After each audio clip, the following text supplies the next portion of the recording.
This is week 71 of Millennia and Microcosm, Kenneth Smith seminar. We're going through a book that is to be brought out sometime in the next year or so by David and I, and it's written by philosopher Kenneth Smith, but he wrote it back in 1998, 99, 2000, around the turn of the millennium. It was in a column called End Times in the back of a magazine called the Comics Journal. And it was a philosophical exploration of the differences in worldviews between the three major epochs we know about that are recorded in history of European history. And that would be the ancient, i.e. Greco-Roman, the medieval, and then the modern, in an attempt to get ourselves the ability to free ourselves from being prisoners of the modern perspective, to turning the modern perspective into one that we can enter and leave freely by using our new understanding of these other two perspectives or worldviews as alternatives to get some distance from it. We are in chapter 4 about ancient civilization. It's slow going because he's compressed an entire epoch into one chapter. We're in section F, Mythos and Logos. I shared the link in the chat, and we are still working our way through this paragraph, which I'll share in 2 parts. And I'm taking my time with this and unpacking it because I think this is one of the densest things that Kenneth's ever written. There's more information in this than might be apparent. In fact, than is apparent. It takes quite a while to dig out all the things he's saying in a very compact, concise way.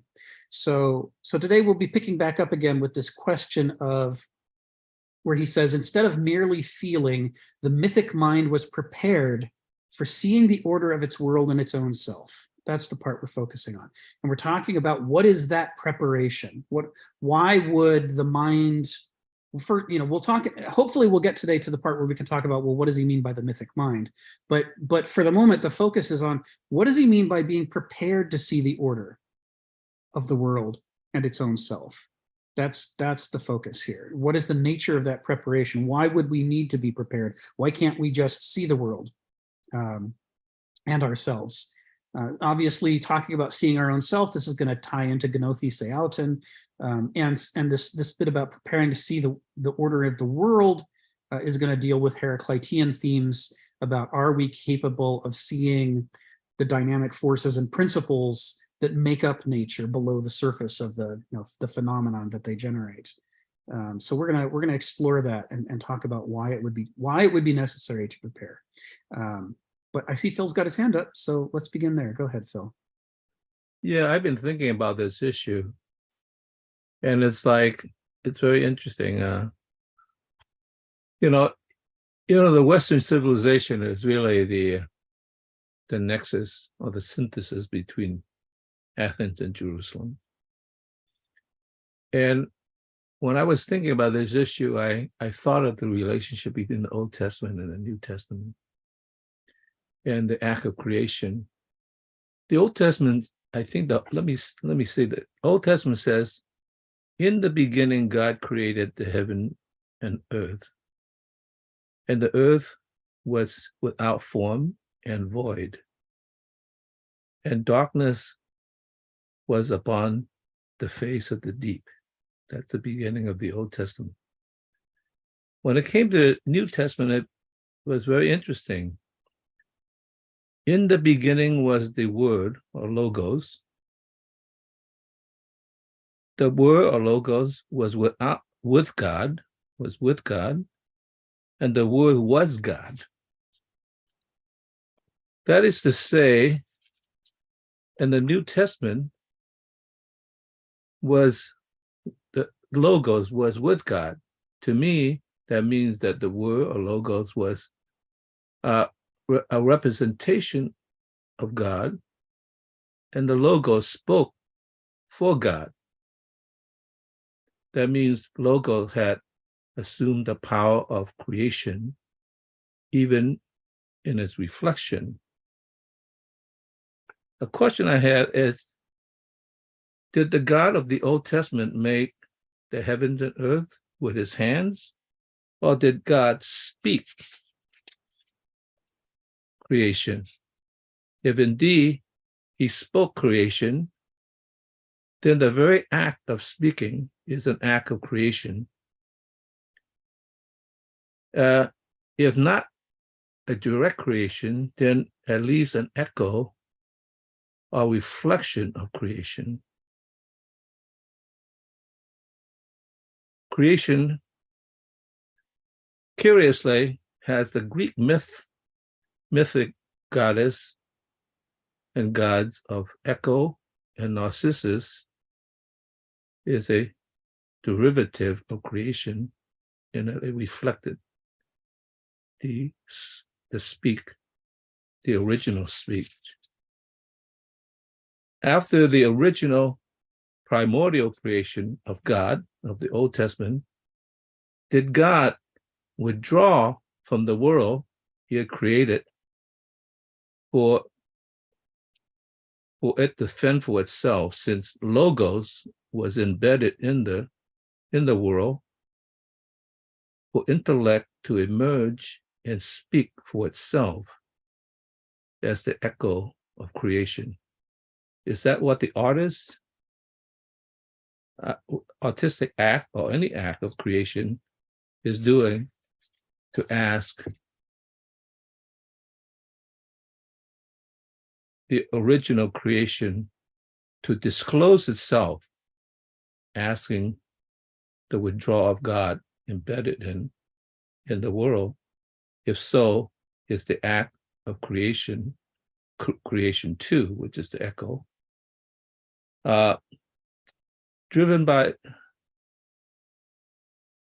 directed at the relics of the original God, for we have only his fossilized footprints from his withdrawal, from his creation. That's very interesting. The act of any kind of creative activity, or even the act of speaking, is an echo of God, a derivative. That means the act of creating is the original source of the human mind. And so when you speak, then I guess I haven't asked a question. When you intentionally lie, are you committing blasphemy? Because you're not speaking in a sense in search for the disclosure that's hidden within God's original speech. That's it, Phil.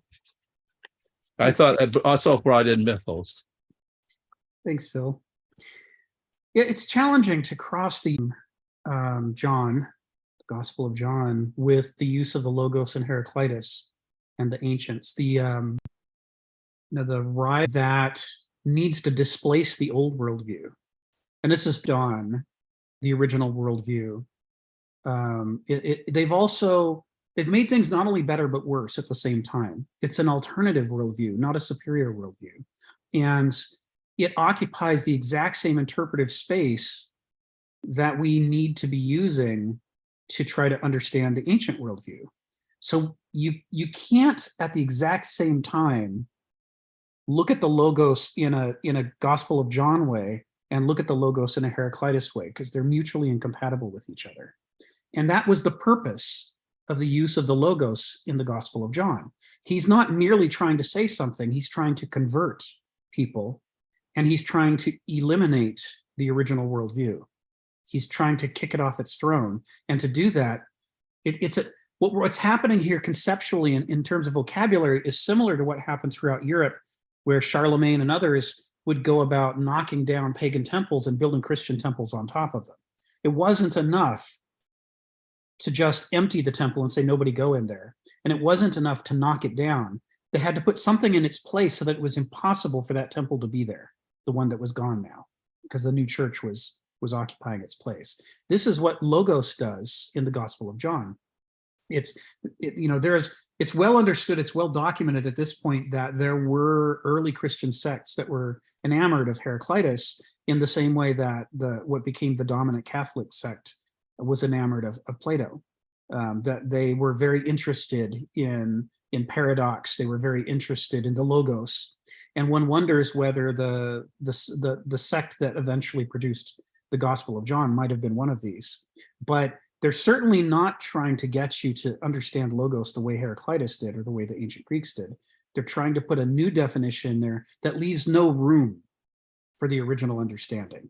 It's the ground has been not just cleared of what was there before, but filled with something else. And then that makes it very hard for us to try to think about these things. It's also hard for us if we take an Alexandrian approach. You know, the Alexandrians were synthesists.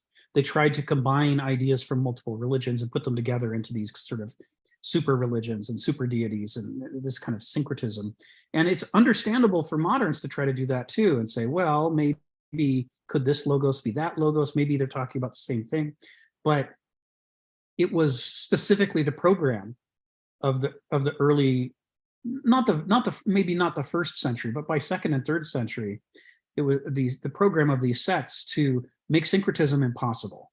They're trying to definitely exclude the original conception, and they know what the original conception is. These are educated people. They're kind of carefully standing things in the way. So the logos as an expression of God is something we're going to explore in great depth when we get into the medieval section, because how that replacement happened and what the new conception was is essential to understanding the turnover from the ancient worldview to the medieval worldview. But they can't be reconciled with each other because they were the second one was specifically designed not to be reconciled with the first. That was its whole purpose. So it's interesting stuff. And of course, this is where also we get into the problem with the modern definition of myth. I'm really glad you brought this up because it's really underscoring a lot of what I was going to talk about today.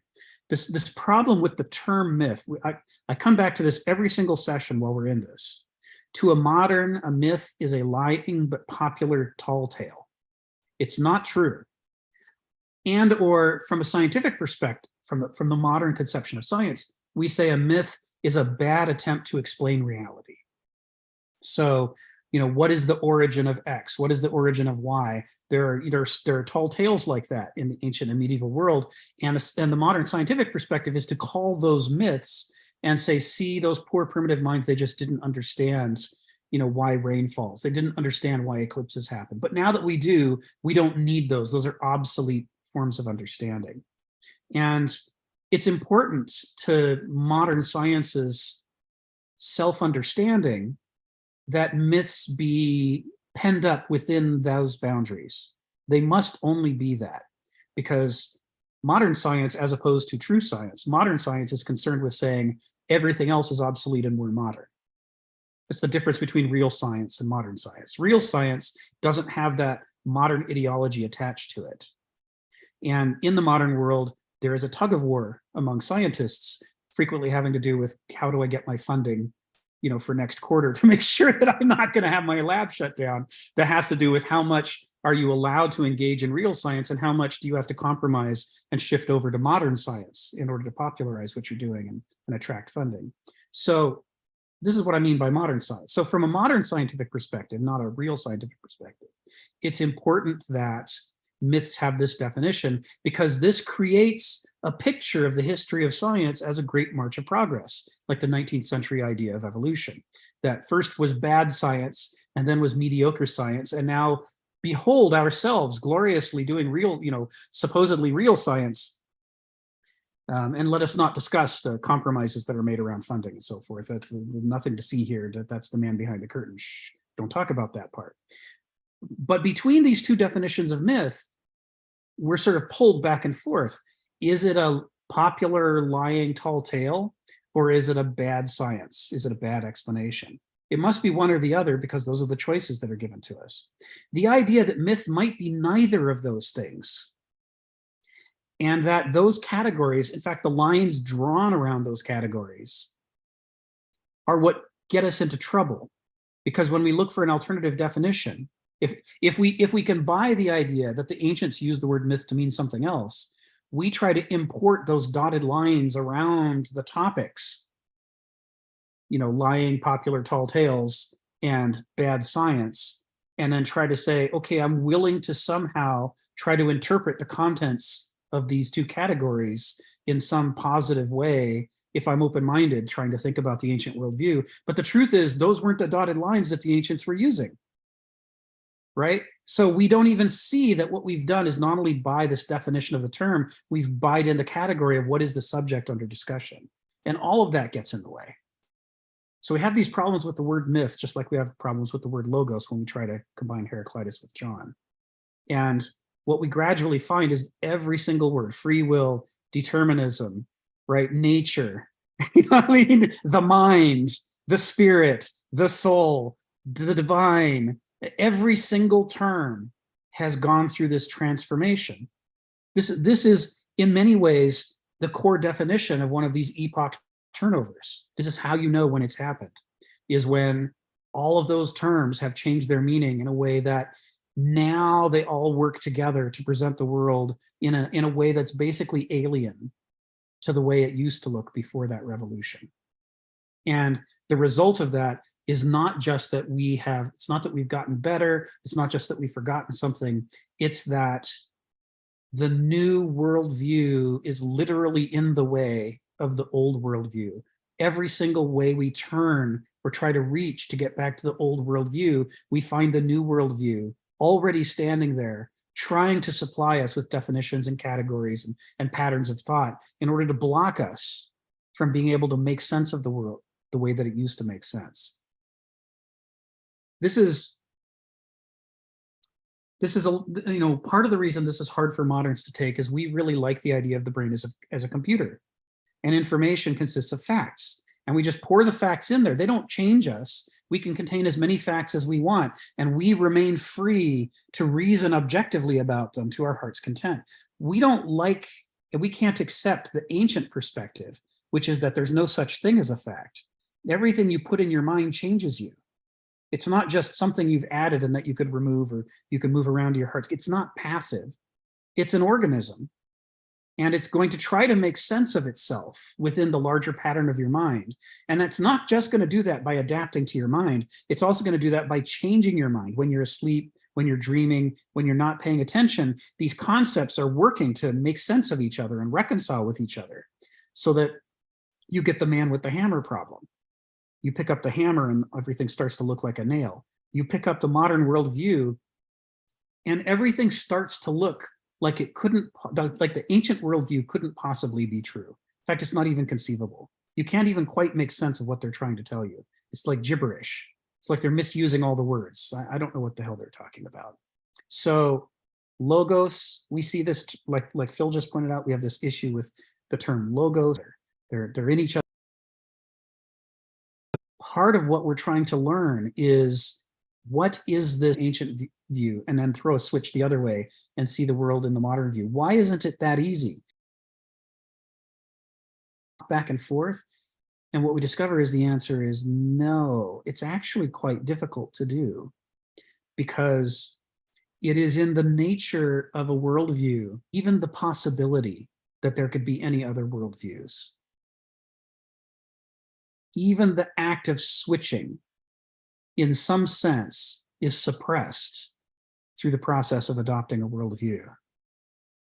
And we'll come back to this in a moment. I see we've got more hands, so let's do that first. Donald, come off mute. Tell us what's on your mind. Well, I think you've said everything I was going to say, but I'm going to talk anyway. Because I took it as my homework the last few weeks to try and come up with a modern myth. One where myth has the Greek sense. And I just made no progress on that. I was trying to do this for Sharon, but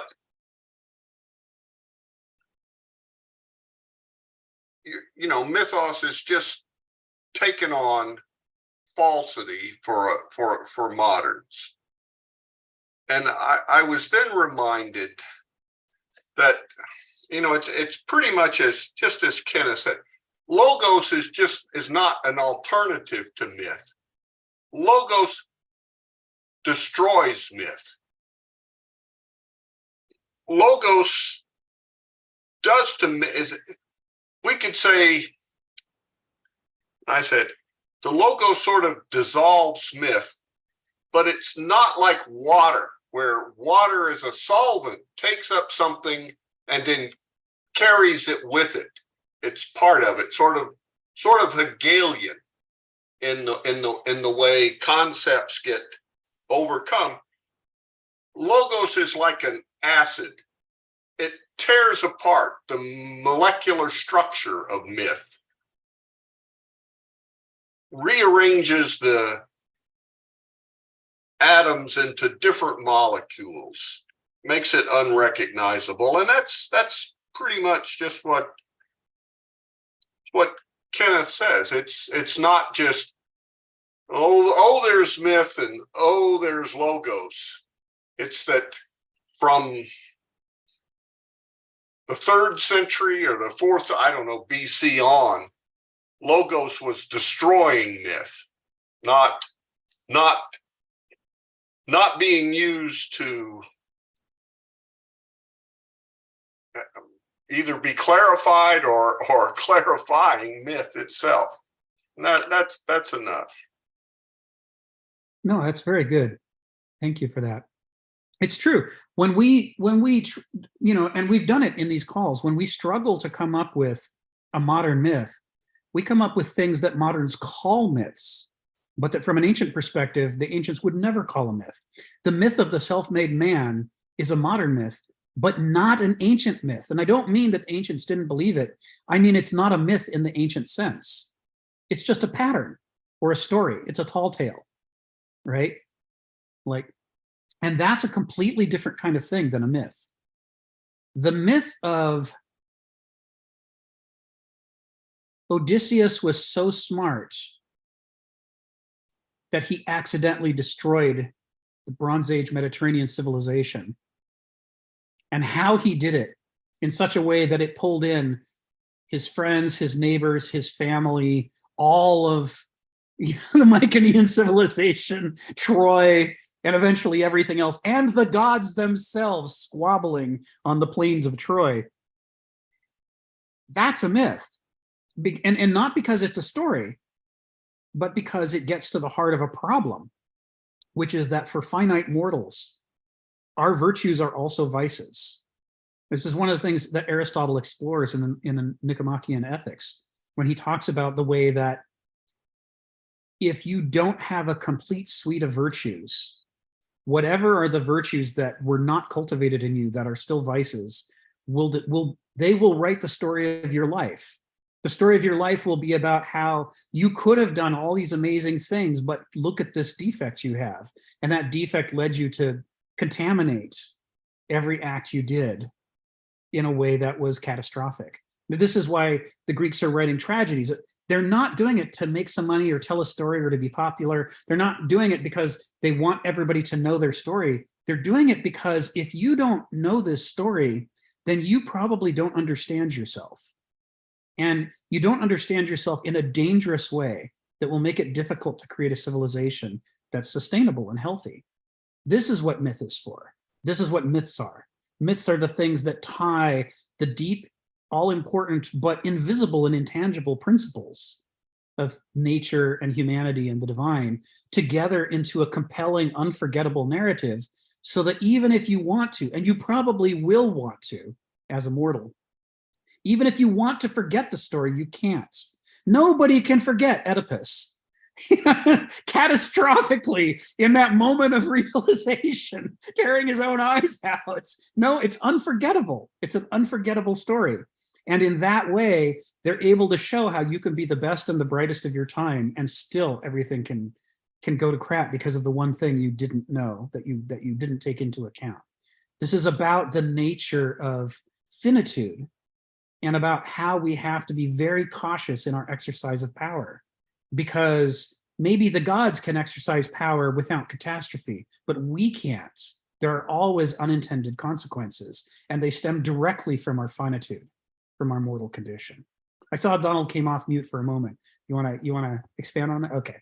So Phil, go ahead, come off mute and tell us what's on your mind. Yeah, I sort of disagree to degree, like at least the way I told the story, it wasn't a refutation. It was at most a sublation. So to that degree, I'm influenced by Hegel and influenced by Kant.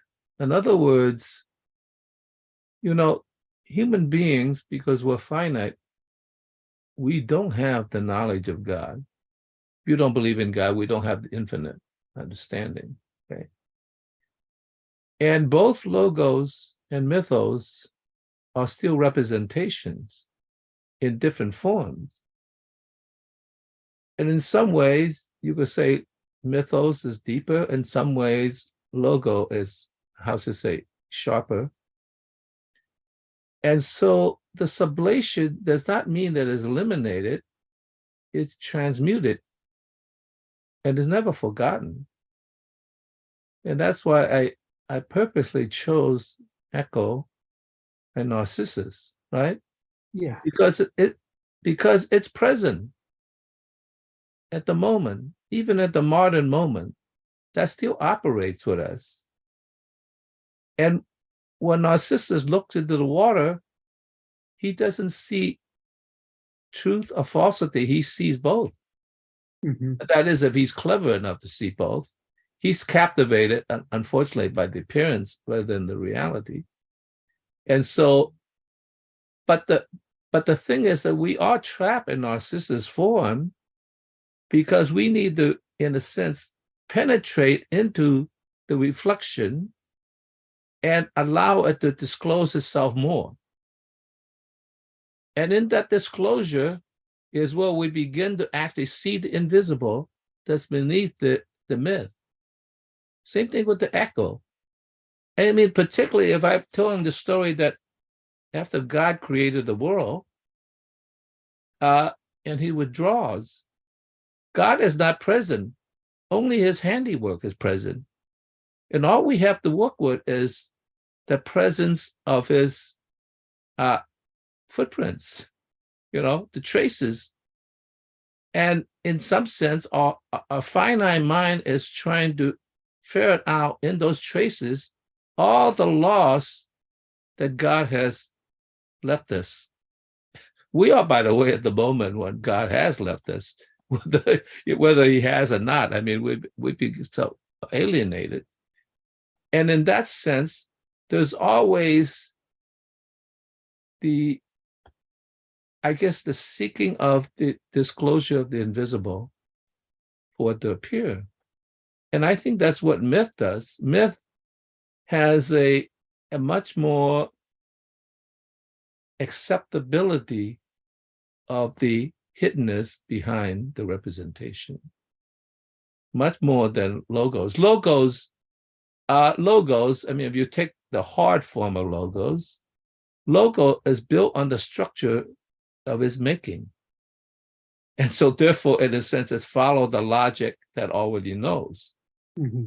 And it does not allow itself to see the possibility of the hiddenness that could suddenly change everything altogether. We know that's the case.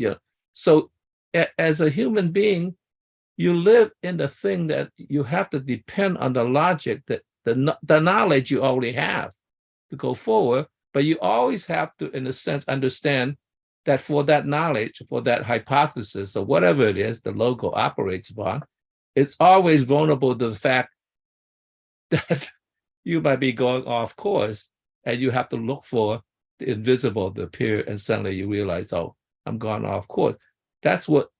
I think that's what the myth is that it lies behind, in which still retains the memories of God. Let's put it that way, So not, like I said, I'm not claiming I'm religious, but I think I'm a pretty spiritual guy. And I believe in that. And I believe in the human spirit, that you could somehow retrieve the image, at least the image of God in the traces that's left behind. So I think that in some sense, yes, there was a transition for to, in a sense, to create a reality that's that's metaphysical. You want to call it that way? Logos is metaphysically structured, but mythos it goes beyond metaphysics. It relies on seeing the invisible to create a new ontology, or ever-changing ontology. Okay, that's it, Phil. Thanks, Phil. Yeah, you're right. I was oversimplifying when I responded. The story you gave had more nuance than the story I was critiquing. I was critiquing the source matter, the connection of God with the logos that's made in John, rather than with what you were doing with it, which was more interesting. So my apologies. Sharon, come off mute. Tell us what's on your mind. So I have a implementation. So myth can have, I don't think God went away. I think the myth ended. Tradition is part of the oral tradition. It's the story told by human beings. And if you have a conversation with somebody who believes in evolution, then the story in Genesis is a complete myth. But it all depends on what you believe. And one of the things I think that authenticates the Bible is the connections between the Old Testament and the New Testament. And those connections are the prophecies. So we get to the book of John, where you just referenced, Rick, and we were talking about logos, and it says, and the word became flesh and came to dwell among us. And let me read the second part of it. And it said, we have seen his glory, the glory of the only Son who came from the Father, full of grace and truth. And grace and truth are the operative things there. Now, in the midst of all of this, it's going to be what we choose to believe, and what we choose to believe and make meaning for our lives. It's between the myth and the logos. And it's highly, highly individual.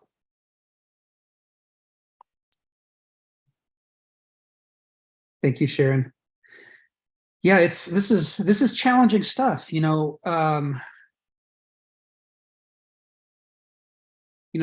way that you use the word myth there was just for a moment the modern definition.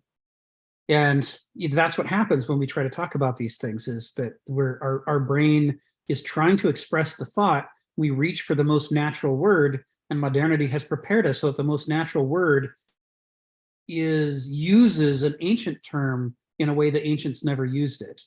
And through the usage, it reinforces the modern interpretation, which is, this is a story.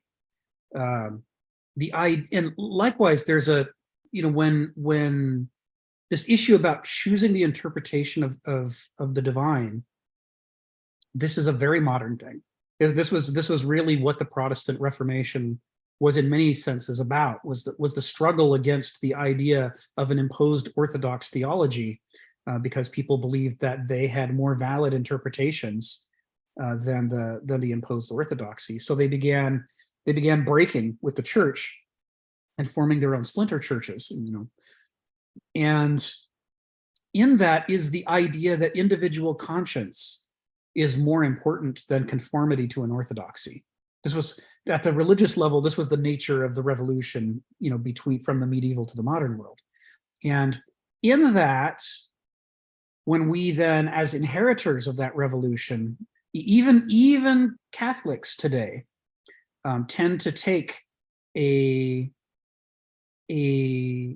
tend to give an importance to kind of the personal authenticity of their own experience and interpretation that in the medieval epoch would have been considered heresy. People died for taking that position, that they were allowed to choose how to read, these sacred texts. In the medieval epoch, the belief was you're not allowed to choose how to read the sacred texts, that you need a priesthood to interpret it for you, because if you interpret it yourself, it's too dangerous. This is almost core to the definition of the medieval epoch at a religious theological level. So the modern interpretation the problem with that is that now you're enforcing an orthodoxy on people who might not believe it, so they go along with it out of a fear of being punished, and thus you contaminated the religion, which is why you have to have the Protestant Reformation and the breakthrough to say it's more important that people be authentically religious than that they all have exactly precisely the same orthodoxy on the outside.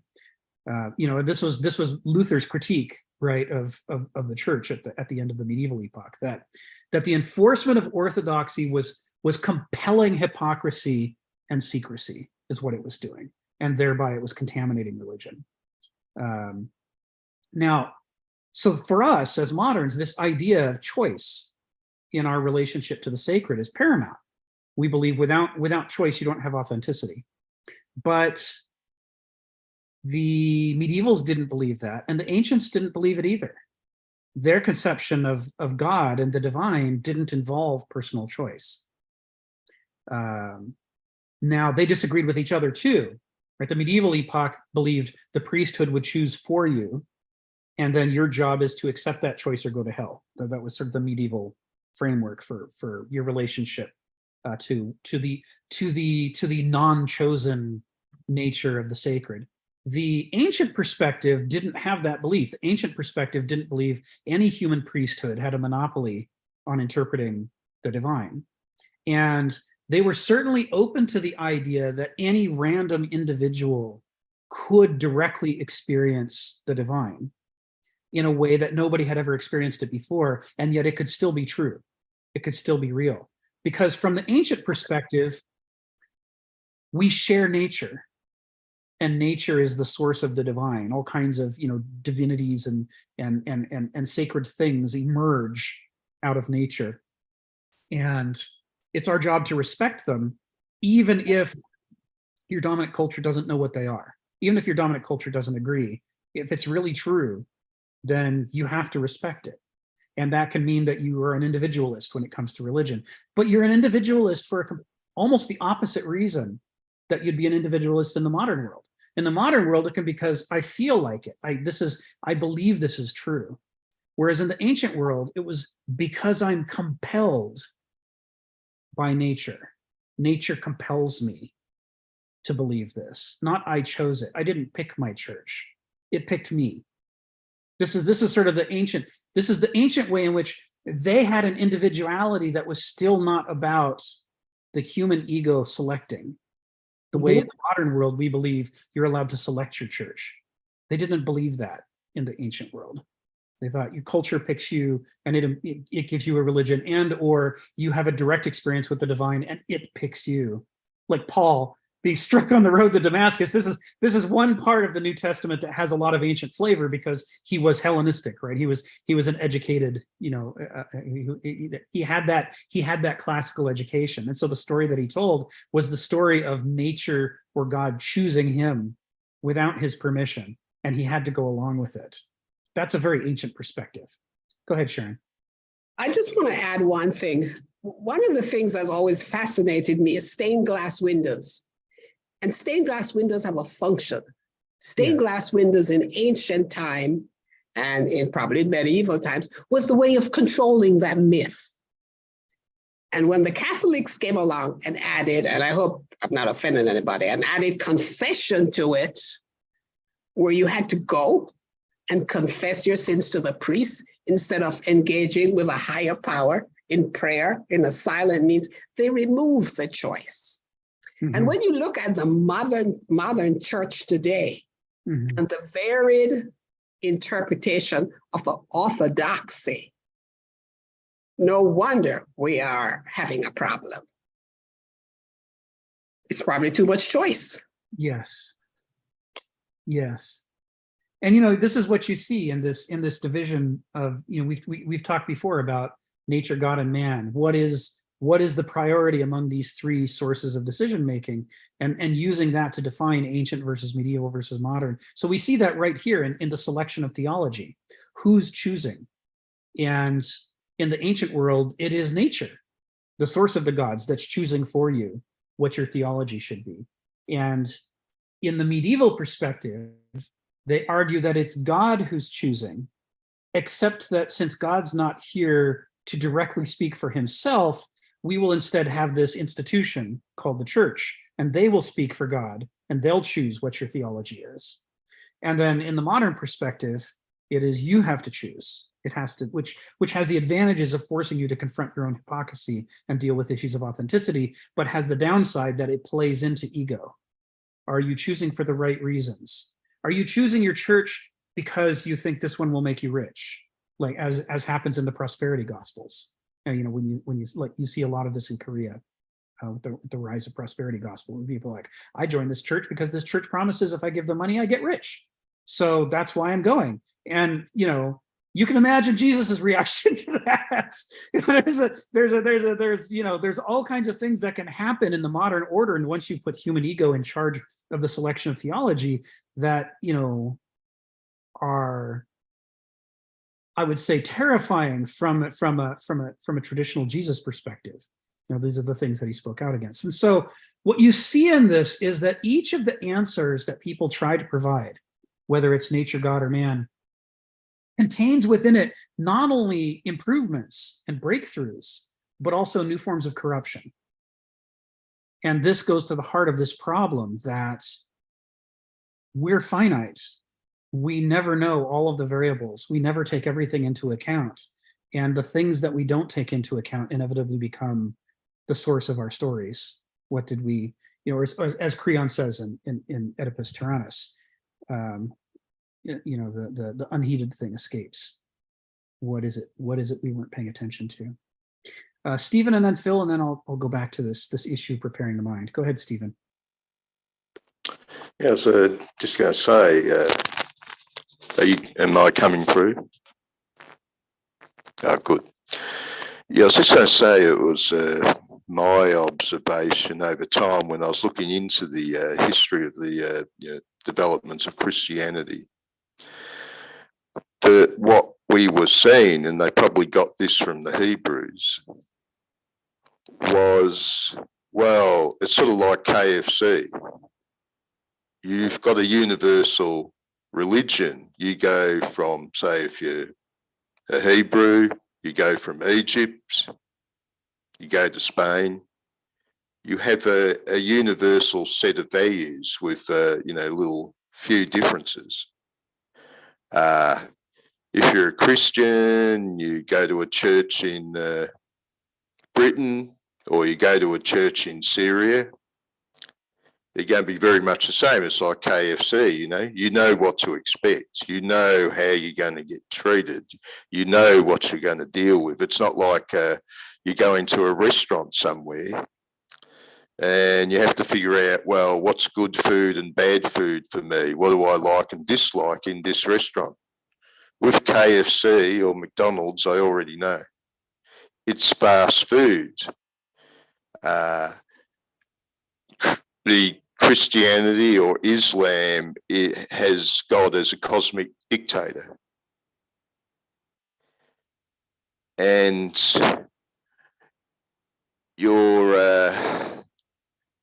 it's fast religion. It's the all-stop shop. You know, you go to the church once a week, or for some matters during the week. But it's all very fixed. It's universal. It's not going to change from one place to the other so much. Now, paganism, you had to go and you're stuck with trying to learn the local vibe. You go there and they're having their own particular religion, which might be a bit similar to yours. But there's all sorts of details you don't know, so you'd have to have the details. You'd be there for weeks having the details explained to you. And I suppose for somebody like Constantine, the one-stop shop for religion, the universal religion, he thought fantastic. How to govern an empire, have not just in money and weights and whatever, one measure throughout the empire, but even in narrative and thoughts, the one measure throughout the empire. It's recently they uploaded a video of the debate between Dillahunty and Peterson over the existence of God. And there was one commentator, and he said, if you look at it, Peterson's very much Heraclitus, and Dillahunty is very much Parmenides.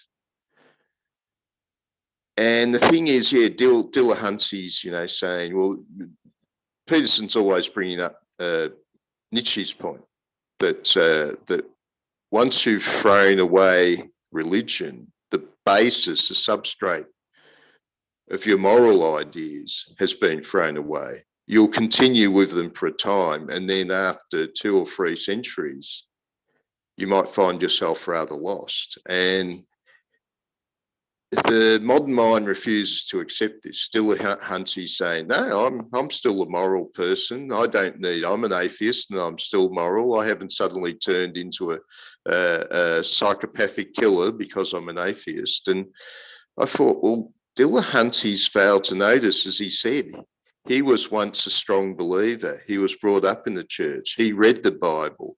His narratives are still very much those of Christianity. The moral examples of the Bible, the Old and New Testament, are still with him, even though he's decided, well, it's all just dead matter. The God is dead. The message is dead. It's still there. But it still produced who he was. And this was lost on him. This guy was commentating. Yeah, this is the thing. Peterson's trying to point out that there's a way of looking at the world where the world changes. But Dillahunty, as with the Enlightenment, thinks that the world is fixed. Once you've taken away all the clouds of the narrative, you'll see the truth. Yeah, I'll repeat that. Once you've taken away all the clouds of the narrative and its interpretations and the various narratives, there will be only the truth left. And I have heard this message again and again from the atheist and humanistic standpoint, that the truth is going to be obvious, that narrative and myth hides the truth and obscures it. Whereas what we're being shown here is that myth gives us the ability to understand what we're looking at. But for the modern mind, no, this is obscuration of what the truth is. And the truth will be so obvious when we take away the narrative and the myth. We won't be confused. We'll see reality plainly for what it is. Will we? That's a big question. Thank you. Thank you, Stephen. Yeah, this question of how easy is it to understand the world and understand ourselves is kind of what's at the heart of this part I wanted to explore today. And you see this with the trivial forms of atheism, the forms that people move into immediately after being religious. They go into forms of atheism where they believe, having removed God and maybe 1 or 2 other things, they think now I can just take my entire cognitive apparatus intact, but just without those 1 or 2 things, and use it to objectively interpret the world and see it exactly the way it is. That's what you're talking about. Is this in this debate? One side is believing that all he had to do was remove God, and now he has a pure, perfect mind that can see the truth. And of course, what's missing from that is this idea that there wasn't just one part of his cognitive apparatus that belonged to that religion. The entire framework of thinking and seeing and noticing was shaped by that religion. Just like if you're a medieval, it's not just your religion, but every aspect of the way you interpret the world is medieval. If you're ancient, every aspect of the way you interpret the world is medieval. And the same if you're modern. We underestimate the extent to which modernity is itself a worldview that has contaminated, or to use less negative language, that has reshaped every single cognitive tool we have available to us to see things in ways not as they actually are, but in ways that reinforce the modern interpretation. The modern interpretation is alive in our brains and wants to live. and it defends itself. And its most effective defense is to change the way we see and notice things so that we're not able to see and notice things that would call modernity into question.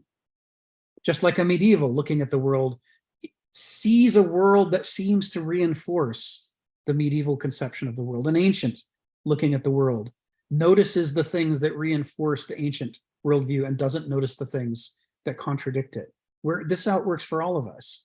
So I'm with you about the how useful that discussion is, Stephen. What you see in that is kind of who respects the difficulty for a member of a finite species to accurately perceive an infinite cosmos. Who thinks that's easy and who thinks that's hard? And what we're taught in modernity is that it's easy. All you have to do is get rid of the superstitions of the past, which we will label myths, in just a horrific misuse of the term from the ancient perspective. We'll just remove the myths and fill our brains with facts. And now we see everything exactly the way it is. This is the modern ideology in a nutshell, right? There it is.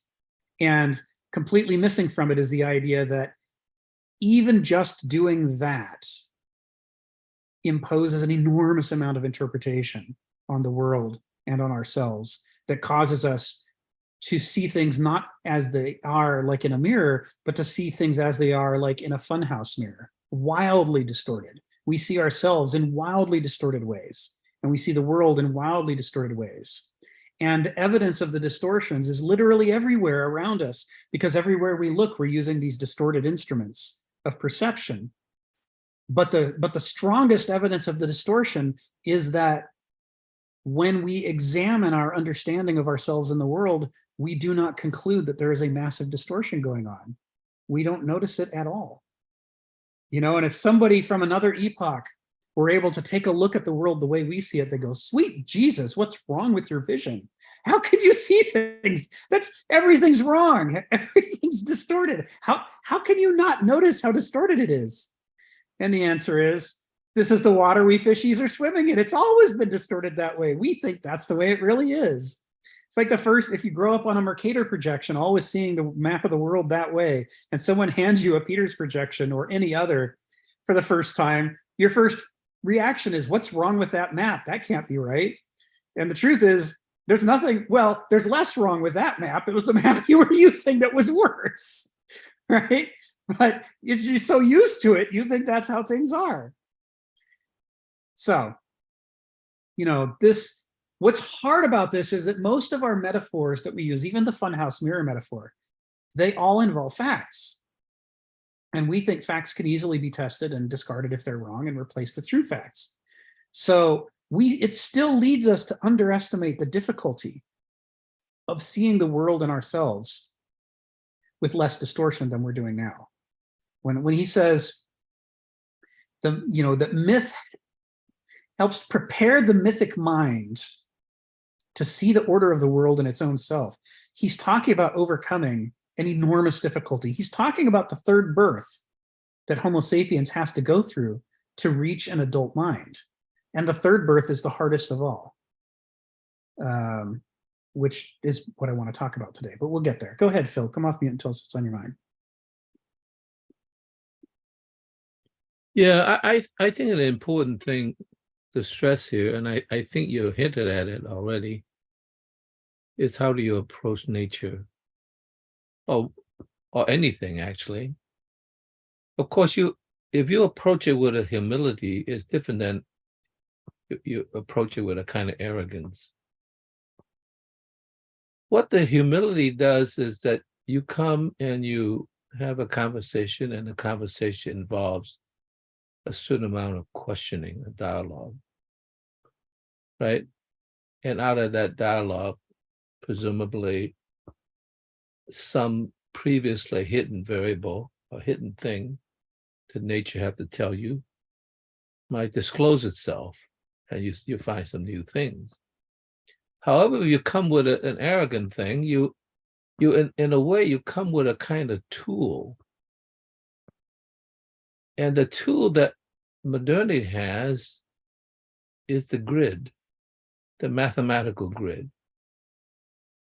And so it becomes not a interrogative interaction, but an interrogative.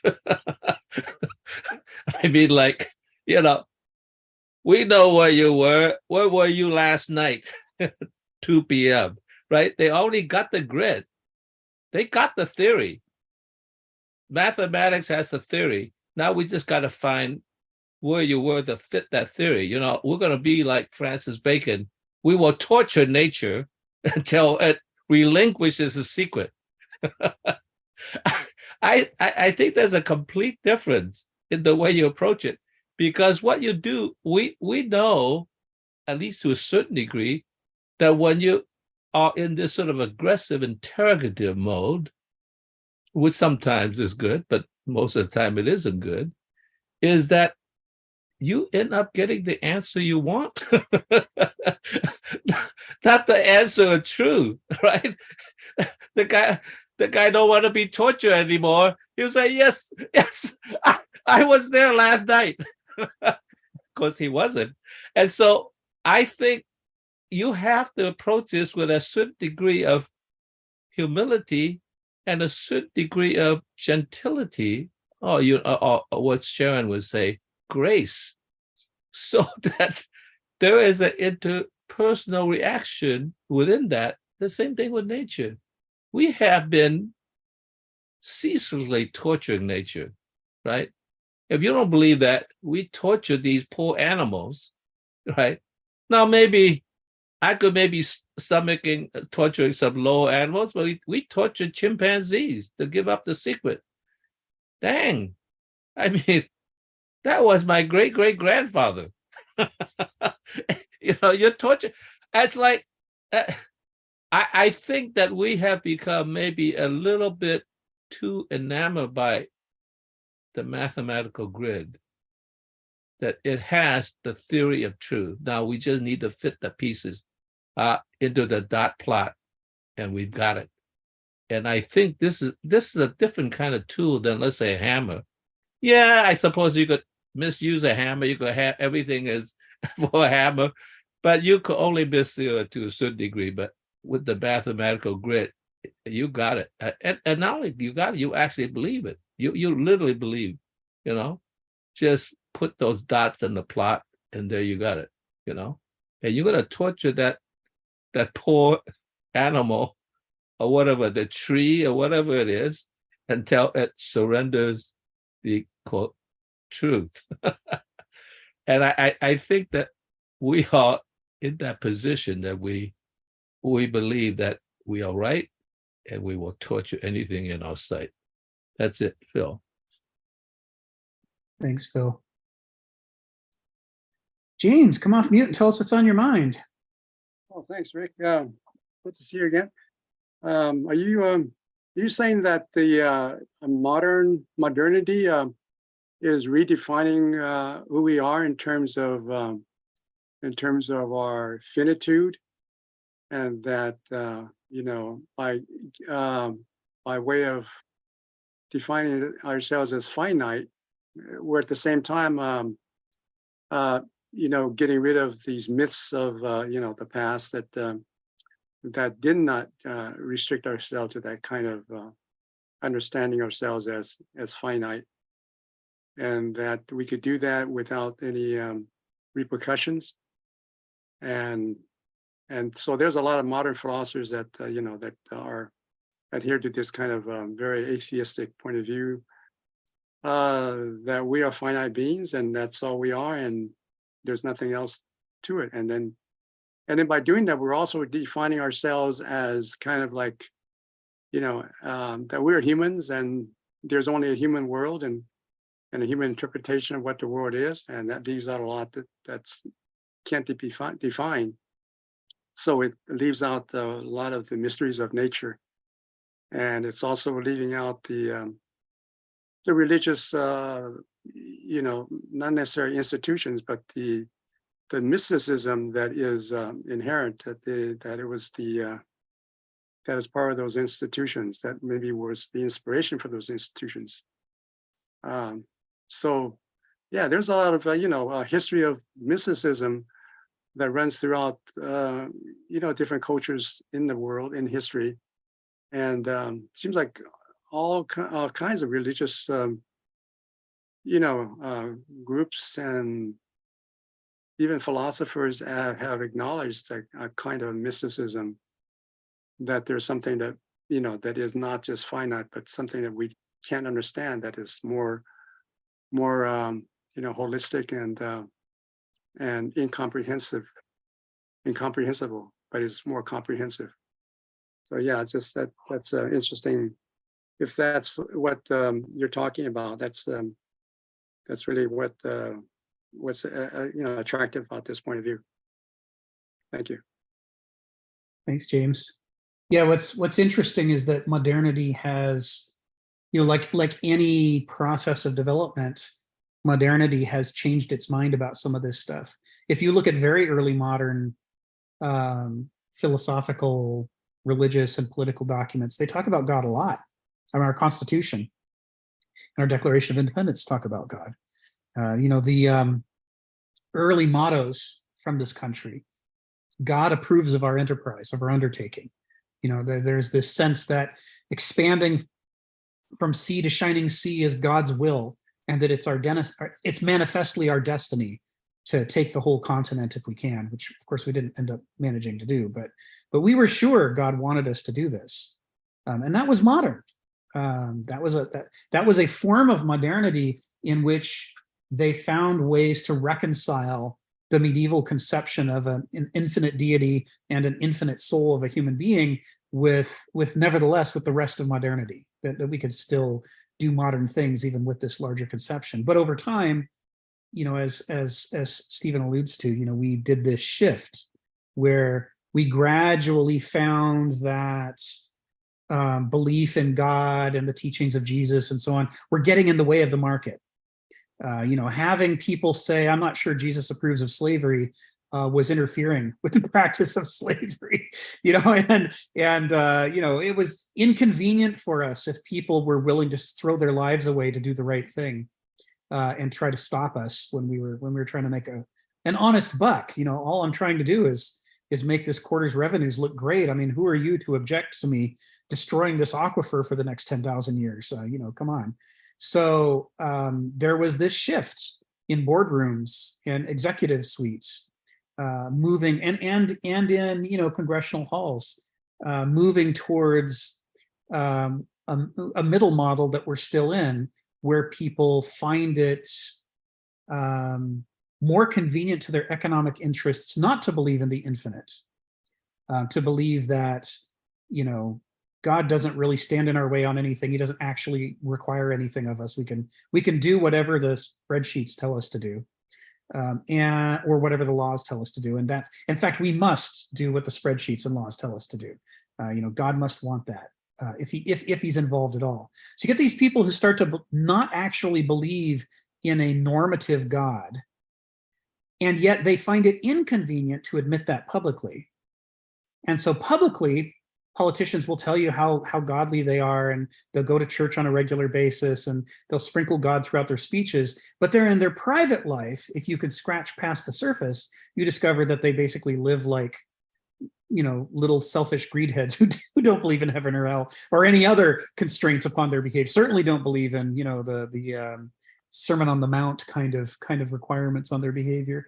So there is this stage in which kind of late stage modernity has a kind of hypocritical atheism, which is parallel to the hypocritical Christianity that the church institutions had in the late medieval period, back when they were selling indulgences and getting involved in wars and who gets to be king and all this stuff that they swore they weren't going to be involved in, because they found that it was better to pretend publicly. This whole diremption between public and private behavior.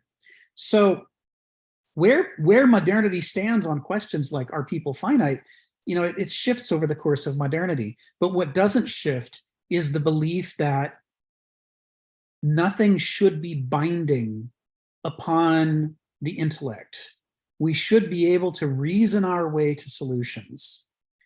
And that means we're only going to believe in a God who doesn't tell us to throw away this quarter's profits, because that would obviously be wrong.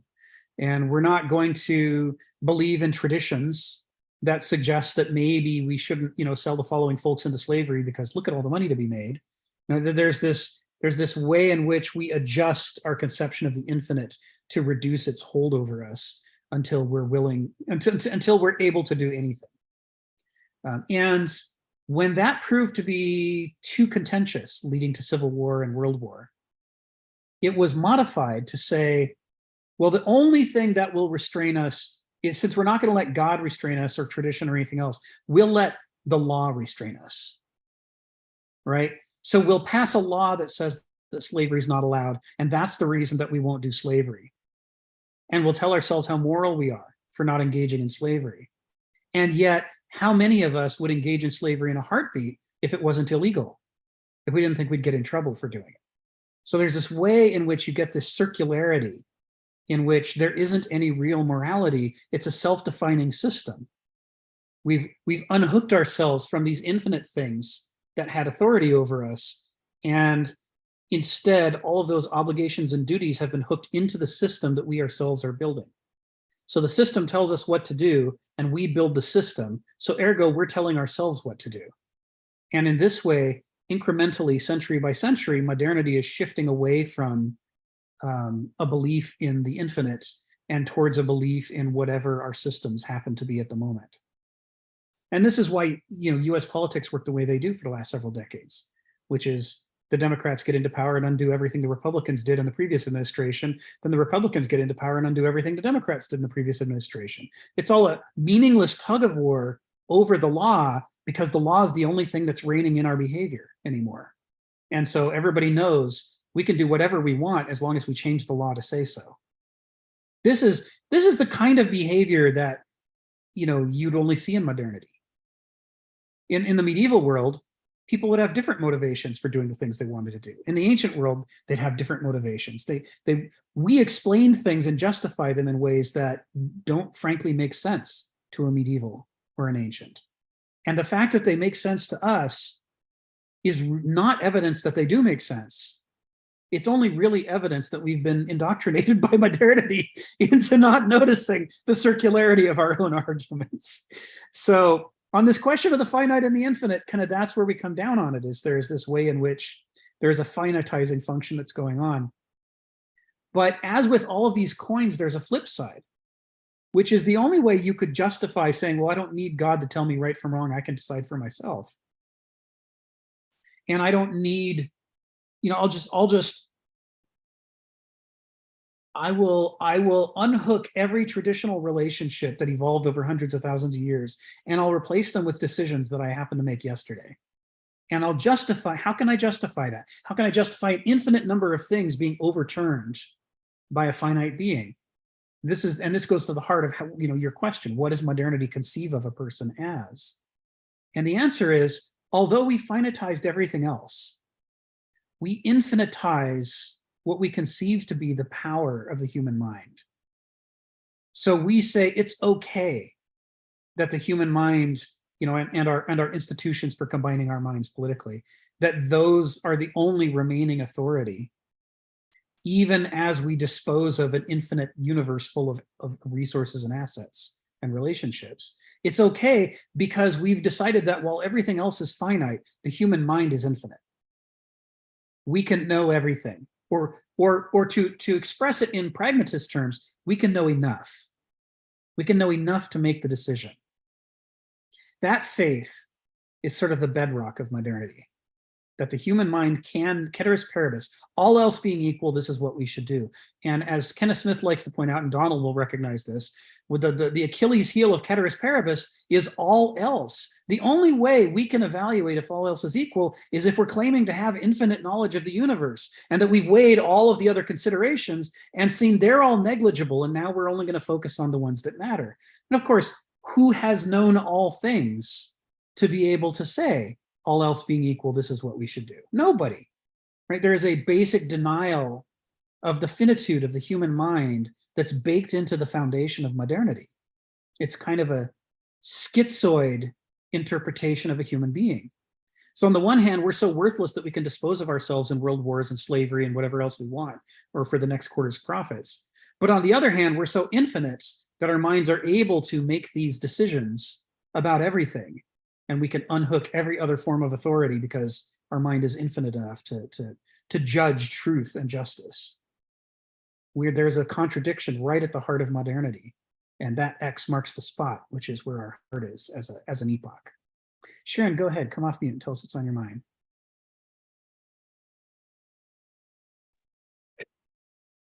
I just want to follow up on the last thing you said. I think one of the shortcomings of the human mind is the ability to judge truth and justice.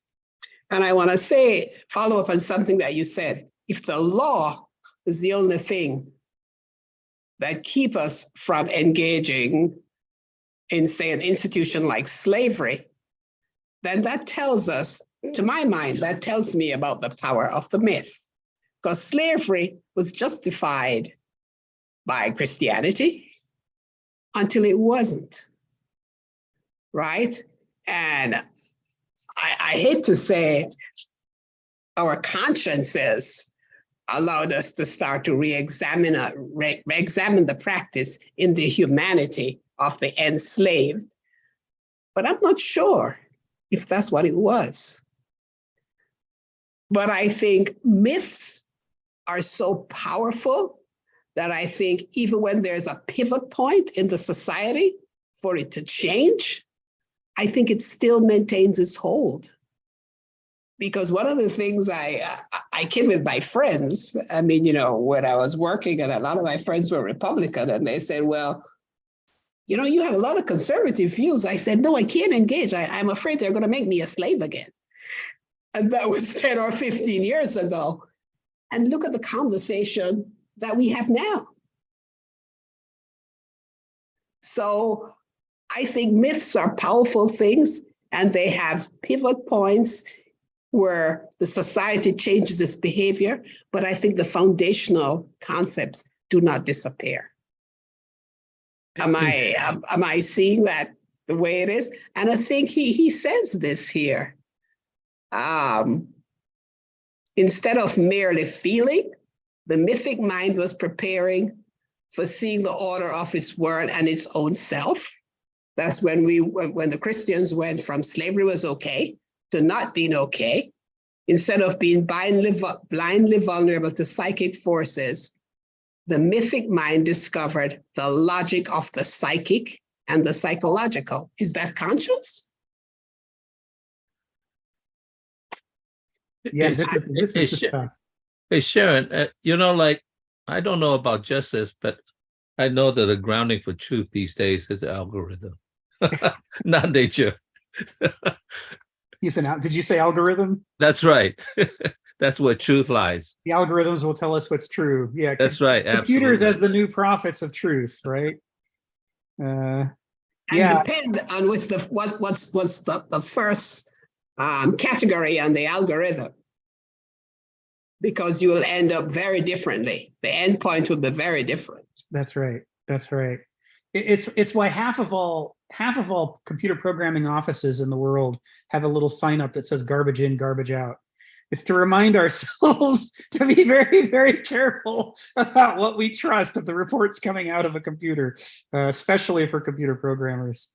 So Sharon, let's wrestle with this question you asked, because this goes right to the heart of it. The modern definition of myth makes it impossible to draw the distinction that Kenneth wants us to draw here. Kenneth is saying myths are not the opposite of the truth, and they're not the opposite of conscience. He's saying myths don't have a single opposite. They have two opposites.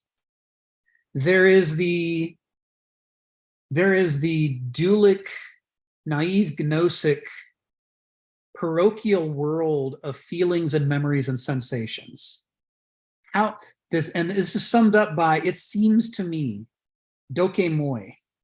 My experience has been, I feel that. This is one of the sources of truth that human beings have. We're born with that one. That's the only one that's developed right out of the womb, right? This hurts. I don't like this. I feel hungry. I'm drinking milk. I like this. I feel great. There is this direct, immediate certainty in which our own experience seems to be the truth. And that's what we're born into. And that's one of this three-legged set of opposites. That's one of the opposites. And the next opposite is ideology. I have learned X. I believe X. I was taught X. I have calculated X. The law says X, right? Systematic ideology, what we might call ideology, ideological knowledge, systematic knowledge, is the opposite of experiential knowledge, right? So I can say, it's so weird. I had cancer and then I started fasting and my cancer went away. So I believe that fasting cures cancer. And this is an experiential thing. And then the body of evidence may say, well, the body of logic of medicine may say, well, according to our systematic knowledge, fasting doesn't cure cancer. And so your experience is an anomaly. So you're required not to believe in what occurred to you, even though you felt it and lived it. That's not true. It's just an anomaly. Anomalies are things that happened but are not true because they don't fit the ideology. And they come up a lot in medicine. Medicine frequently deals with cases where it doesn't seem like somebody should have got sick, but they did, or cases where it seems like somebody should have stayed sick, but they didn't. And what we do with people like that is sometimes we write articles about them and sometimes we put them on the shelf, but in any event, they go to the side. They're anomalies. Experiences that don't fit ideology. Myth is the third leg of this group of three opposites. Myth is when we harness experience and ideology together so that they correct each other. And the result of that is a dynamic, self-correcting, self-skeptical system. And for that to work, it has to justify itself using things that are hard to explain to people who live in one of the other two modes. And so the way that you express this kind of dialectical Vernunft perspective on the world to somebody who's living a merely experiential life or somebody who's living a merely ideological life is in the form of myth. This is the ancient definition of myth. Not any other thing is myth, but this. In the ancient perspective. If it doesn't serve this function, if it isn't doing this thing, then it's not a myth. It might be a tall tale, it might be an ideology, it might be an assumption, but it's not a myth. Even if moderns would call it a myth, to an ancient, that's not a myth. It doesn't matter. What matters is, does this harness together experience and ideology in ways that let us get at the deep truths of the world? That's all that matters. Rick, could I ask you a question? Are you purposely pronouncing ideology as the ideology? Yeah, I flip back and forth sometimes. What you're saying. Yes. Yes. You yes, idiot. I mean, from the, when he's talking about the mythic mind here, he's talking about the adult Homo sapiens mind, the mature mind, the fourth mind that comes after the third birth. Right? By the mythic mind, he doesn't mean somebody who believes a lot of lies. He doesn't mean someone who believes a lot of tall tales. And he doesn't mean someone possessed by ideology. He doesn't mean somebody who their religion tells them that it's okay to have slaves. And so, he thinks, okay, I can have slaves. That's not the mythic mind that he's talking about here. That would be a non-mythic mind. That would be an ideological mind. An ideological mind lets its ideology tell it what's true and what's just. Just like an experiential mind lets its experiences tell it what's true and what's just. A mythic mind combines the two and sets them against each other, like stringing a bow, to correct each other, so they're self-skeptical and self-critical. And that state is what Homo sapiens is supposed to grow into. every one of us, maybe not, maybe some of us can never do it. And it's biologically, as a species, we're set up to diversify among these three. We're not sure, but we know that at least a large number of people should be able to pass through both of the earlier stages of the mind and arrive at this adult mythic mind, assuming that they've got a culture that supports it, assuming that, as Donald points out frequently, assuming they've got examples to learn from of other mythic minds walking around whose behavior they can study, and assuming that there are midwives to aid in the process of being born out of ideology and into mythos. If all that's present, then your culture will produce adult minds. And Homo sapiens is the species that is designed to create culture and to go through all these births and to arrive at this state. He's saying this here. All of this is present in this section F, but it's present in a way that's difficult. He's struggling to figure out how to say this clearly when every single word that he could use, we already have redefined to mean something not only different, but opposite. Like when it seems to us that the belief that God gives us permission to hold slaves is a myth, which, like Sharon said earlier, and like I've said plenty of times in my life, we're using the modern definition of myth instead of the ancient definition of myth. And it doesn't let us see that from an ancient perspective, we wouldn't have said that that was a myth. We would have said it was an ideology, because myths are the opposite of ideology. If you develop a mythic mind, which none of us has done, we can't do it in modernity. Modernity won't let us. As we'll discover in the last third of the book, modernity does everything it can to keep us from developing a mythic mind. But if we were to develop a mythic mind, it would be very difficult for us to be subject to ideologies ever again. Because the whole purpose of the mythic mind is to root out ideologies, as well as to root out, parochializing experiences. It's that dynamic system of harnessing the two together makes it so that if either one tries to get hold of us, the other one within us discovers it, critiques it, and tears it apart and liberates us from it. That's what the dynamic system does. Just like the dynamic system of insulin and glucagon is designed to keep your blood sugar within a healthy level, the dynamic system of the mythic mind of harnessing together gnosis and noesis is to prevent either one of them from trapping you. So if one of them pulls too hard, the other one notices it and critiques it and liberates you from it. But the only way that you can do this is if your world, the human world, if your culture gives you the space you need and the time you need to do this work. It's work. Anybody who's ever liberated themselves from a parochial misapprehension or from an ideology knows that it's extremely disruptive to your life when you find one of these things and you start having to consider what are all the things you're doing wrong as a result of this ideology. And I'm not going to cite this as an exclusive example, but for anyone who thinks I might be just sort of speaking in abstractions, consider the struggle that an alcoholic goes through to learn to stop practicing, which is one I know that's near and dear to my heart, right? My dad went through that. He was a practicing alcoholic who lived in the bottle during the 70s, but by the 80s, he got himself out of the bottle and he never went back in. And that was not something, he didn't just decide to do that. He didn't just realize that. He had to change everything about his life to make that possible. It was not easy. And it was made much harder by the fact that society expected him to be earning a living. Right? Every single day, get off your butt, get out there and go focus on these things other than the most important problem in your life. You must ignore the most important problem in your life and go earn a buck, or we're going to throw you out of your house. This is the modern state, right? You're constantly being distracted and pulled away from these challenges.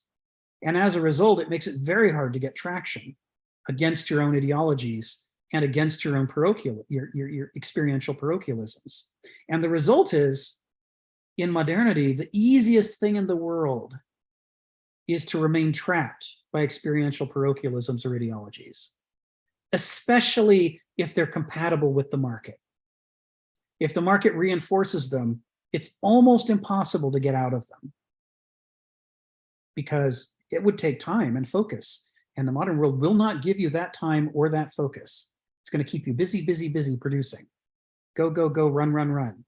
Do not stop and consider what's happening. Do not think about it. Just keep going. So this is what's hard about reading a sentence like this. Instead of merely feeling, you might remember, last time or the time before we got together, I said that the missing phrase is instead of merely feeling or merely thinking. He meant to say that. He didn't hear. He means instead of either of the two finitizing and trapping modes of the mind, the mythic mind, the third level of the mind, is preparing us to see the order of the world in its own self. And it's preparing us by teaching us to be skeptical. It's teaching us to simultaneously respect our experience so that we don't suppress it, while also being skeptical of it so that we don't worship it. And it's teaching us to respect the power of the intellect while also being skeptical of the power of the intellect. It's teaching us to do both things at the same time to both of our core faculties of the mind. And only once we have that strongly ambivalent relationship to both of those faculties are we able to begin to understand who and what we really are. And also, as a result of that, what is the actual nature of the world? Once we begin reducing how much we project our ideologies onto the world, once we begin reducing how much we project our desires onto the world, the scales start to fall away, and we finally, for the first time in our lives, start to be able to have a genuine relationship with the world as it, not as it actually is, but let's say closer to as it actually is than we've ever been able to approach before when we were enclosed within the envelopes of our ideological life or our parochial experiential life. This is what he's talking about here. We have to overcome those things to relate either to ourselves or to the world as authentically as a person can. Go ahead, James, what's on your mind? Well, it sounds like, we are a product of our circumstances, but that we can, through effort and understanding, self-understanding, we can rise above those circumstances and achieve a sense of who we really are, and through this kind of mythic, absorption of the truth in myth. So when you start talking about myth, would that include like really the strong mystical experiences that have been experienced by people throughout history, and that have passed on this kind of self-understanding, which includes the idea of the infinite. And those people who are, the moderns who are interpreting, ourselves as being finite, is that an illogical move? Because, who's to judge, that we are merely finite, because that assumes that someone has to be really, smart and with an intelligence that is almost infinite to judge that we are merely finite, right? Yeah. And so with that kind of mythical, sounds like this kind of myth they're talking about is something like the kind of mystical experience that Nietzsche was talking about in his Birth of Tragedy, the kind of will, the absorbs, the really experiencing and acting according to one's the will, the Dionysian will, Mm-hmm. or what do you call it, the élan vital, Mm-hmm. which is the ultimate sense of will that you have, that comes right out of nature, that's deep within nature. It's not a concept, but it's something that is experienced by everything that's in nature. Other organisms experience it instinctually, and that we can also experience that intuitively, that kind of mystical sense of reality. Yeah. Yeah, thanks. Yeah, thanks, James. Yeah, Nietzsche, this is the journey Nietzsche went on, is early in his writing, he's skeptical of Dionysus and he loves Apollo. He wants everything Apollonian. When in his early works, he's very logos-centered. He's very much still centered in the ideological mind of modernity. And he doesn't see it yet, but he's a quester. He's dissatisfied and he doesn't know what he's dissatisfied about. And so when you read his early works, you can see him being skeptical about Dionysus and being very flattering towards Apollo. But as he goes on, he gradually, through exploration of hypocrisy and corruption and everything else that he digs into, he gradually comes to reverse his position and to believe that the biggest problem in modernity is not Dionysus, but is Apollo. That the problem is that we've become unbalanced, that we've centered ourselves so much in our intellect and our systems of learning that we've disconnected ourselves from reality. And we've come to as the modern expression puts it, we've come to believe our own bullshit. And we've forgotten that the things that we pronounce are not as important as the things that are actually happening in nature, and so he wants Dionysus here to bring us. Stephen put a comment in the chat. He wants us to reconnect with our dream life. He wants us to reconnect with our feeling life. He wants us to reconnect with our experiential life, to put the juice back into us, because he can see that we've become desiccated, living these lives of artifice. So the thing about Nietzsche that makes him hard is, because this is a journey he went on, it all depends on which fragment you quote from which part of his arc as to what he seems to be saying, because he will later contradict himself, and the later contradictions are important. And what's important is not the taking of them in isolation, Dionysus is great. What's important is the comparison and contrast with his earlier position, which is how he experienced those statements when he made them later on. When he starts to say, I think I was wrong about Apollo and Dionysus, he's not just saying, therefore the experiential life is great and the intellectual life is bad, which would be an easy misreading to make if we take him out of context. But if we take him in the full context, what we're seeing is he's saying that the problem was a lack of balance, that we in modernity, we have unharnessed the bow of our minds, and we're trying to rely entirely on one half and not the other.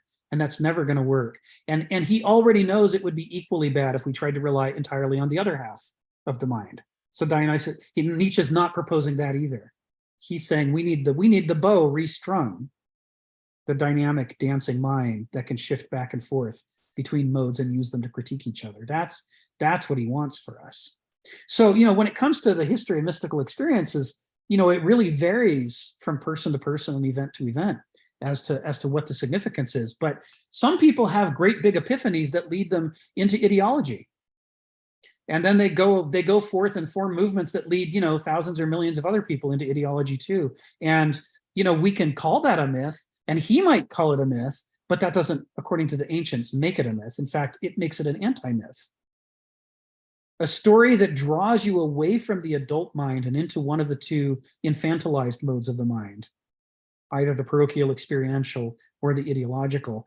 Anything that does that is the opposite of a myth. The purpose of a myth is to draw you towards the adult mind, to help you to understand about yourself and the world and the gods, the sacred, the things that you need to understand in order to string the bow of your mind. That is, to learn to be critical of your naive faculties and not to credulously believe either one of them. So something can have exactly the same structure, apparently, on the surface, and yet be the opposite of a myth. Sounds like a myth, looks like a myth, but instead of sugar, it's saccharin. It's instead of maturing you, it's infantilizing you. Instead of teaching you to be autonomous, it's teaching you, to be dependent on an ideology or a market or something else to fill in what your own mature adult mind and mature culture should have filled in for you. Bye, Jenny. So, so answering your question, James, it's going to depend case by case. We have to look at each case and say, well, what was the substance of their teachings? And do those teachings lead you towards the mature Homo sapiens mind, or do they lead you away from it? Because if they lead you away from it, then that's not a myth. Even if it's called a myth, even if it looks like a myth, even if it takes the characters from an established myth and just puts them in a new, slightly different situation, if the new configuration convinces you that ideology is the answer, or logic is the answer, or math is the answer, or everything is just, love is just atoms, is when you see running around, right? There's no such thing as love, that's just oxytocin. That's not a myth. That's the opposite. That's an anti-myth.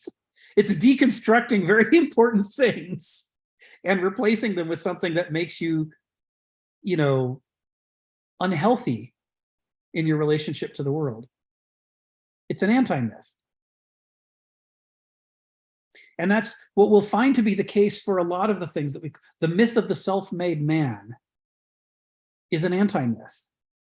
It leads you away from a nuanced understanding of your dependency upon a culture that will help to cultivate you into being a mature human being. The myth of the self-made man helps to disconnect you from your understanding of your dependency on nature and how much has nature already done for us to make it possible for us to exist at all. I mean, there's all these ways in which necessity operates upon Homo sapiens, and the myth of the self-made man cuts all those ties, prevents us from having a mature understanding of our relationship to all these complicated infinite things, and teaches us to have this trivial belief in ourselves as self-creating, self-generating, self-maturing. It's a cartoon world that results, and the cartoon world that results is perfect for ideology. It'll plug you right into, all kinds of modern anti-myths. You'd be perfectly set up for fascism, for example. Fascism loves the myth of the self-made man. It can if you've been suckered by the myth of the what we should call the anti-myth of the self-made man, then fascism is halfway there to hooking you and getting you to become a fascist. It's not all the way, it's got more work to do, but you've already done half of the work by preparing yourself to see the world in cartoon terms in which you pretend that you don't have all these complicated relationships and dependencies, right? The mature adult mind recognizes that we are not infinite, we are finite, and that we depend upon many other things to help us exist and to thrive. And that part of being a mature human being is recognizing and nurturing those other things that we depend on, so that not only will they be here for us, but after we die, since we're finite, they'll be here for others. To try to, the rising tide lifts all boats idea, that you are trying to create an abundance rather than trying to squabble over a scarcity. This is closely related to whether or not you can have a mature mental relationship to the complexity of what it takes to survive. And so an ideology that tells you, oh no, you don't have to worry about all those things. It's very simple. It's just you against the world. That's not a myth. That's an anti-myth, even if we call it a myth. From the ancient perspective, right? And that's what Kenneth is talking about in this paragraph. He's talking about the ancient perspective. Phil, go ahead, come off mute and tell us what's on your mind. Yeah, James, I hate to break this to you, even though we quite so often agree with so many things. I think the late modern world is more difficult than the ancient world or even the early modern world to escape from the tyranny of the structure. Because at least in the early modern world, we were plagued by the fact of the material culture of consumerism and the spectacle of consumerism in the material culture. So it was indirectly affecting our minds in a way. But I think beginning in probably in the 1960s when Marshall McLuhan said the medium is the message. It was already the beginning. And now what essentially we're moving into what's called a techno-feudalism. That in a sense, what it has done is to penetrate our consciousness altogether. So it just completely bypass even the spectacle of stuff into the mind itself. And as if that's not bad enough, you know, we're already beginning to see the next stage when it accelerates, you know, when the booster rocket is let go and we're leaving orbit. It's like, you know, like with the invention of large language models that could self-replicate and self-criticize itself, that self-generate the next generation of stuff that's already a beginning. And when you expect the fact that it's simply a matter of time when quantum computing will increase the computing power by hundreds, if not thousands of magnitude, the way that it could, in a sense, generate information so fast is that we become so dependent on it that, in a sense, it's impossible to escape the techno-feudalism that we're in. And I think because when something is directly penetrating your mind, it's like ants crawling into your mind, crawling all over. It's like, you know, like you can't withstand it anymore. So in some sense, I think that's very dangerous because we have always depended on the fact that we still have our independent thought and an independent consciousness to some degree, but not if techno-feudalism actually penetrated and it's like it's got, you know, spies and earphones and ants crawling all over your mind. It's like, I don't know. I guess you could withdraw from the whole system that you said, I've had enough, I'm withdrawing, and you're going to go to Montana and get a little cabin and you're going to turn into Ted Kaczynski, a Unabomber. So that's not a very good choice either. So in some sense, it's like, what the hell do you do? I mean, you can't leave this world and just go and like live in isolation when you are bred in this condition. Maybe you have always lived in the mountains. Maybe you'll be okay. You know, like, because you've existed the way that you always were. But we have become so dependent on it that it is part of our nervous system. So that's going to be a real problem. You know, it's fast. Quantum computing is coming. We know that's true. And it could project a representational reality that is statistical and most likely accurate predictions. So, you know, in some sense, okay, that's it. Those of you that are computer experts, you know that's coming. All right, that's it, Phil. Thanks, Phil, for getting my hopes up. Hey, I'm with you, man. I believe in the Tao. Yeah, I you know, it's hard to come up with the best metaphors. You know, it's a struggle to find the right metaphors to try to convey some of these ideas in a way that's memorable, you know, that'll stick. Ants crawling in your mind is certainly an unpleasant but evocative one. I always like the idea of marinating too. You know, I think growing up in the 70s, the classic era of TV commercials, palm olive, you're soaking in it, right? You know, you know, we like to think that we are free and individual, and we like to think that despite the fact that we've mostly done nothing to make ourselves free. We just think we're born free and we inherited freedom and it's our right, and so we don't have to work for it and it's just ours. And of course, the reason we believe that is to keep us from trying to free ourselves or look around seriously at the ways in which we might not be free. If we believe we're already free, no need to actually liberate yourself if nothing possesses you, right? It's a way of putting the brain to sleep. So, you know, the idea that we aren't sitting quietly in a room by ourselves, safe from contamination, but instead that we're soaking in modernity and it's fully penetrated every part of us. Is I keep going back to that metaphor for that reason, to try to just as a way to try to counteract Cartesian monadism, which is our default assumption about our brains. Kenneth Smith likes to say, moderns are taught that though every other part of our life we might not be free, at least in our minds we're free, and our thoughts are our most distinctively individual personal selves. And he laughs and says, there are few things in our lives that are less our own than our thoughts. We're constantly bombarded with advertisements and newspapers and books and magazines and movies, and we're just relentlessly propagandized. Our minds are and educated, right?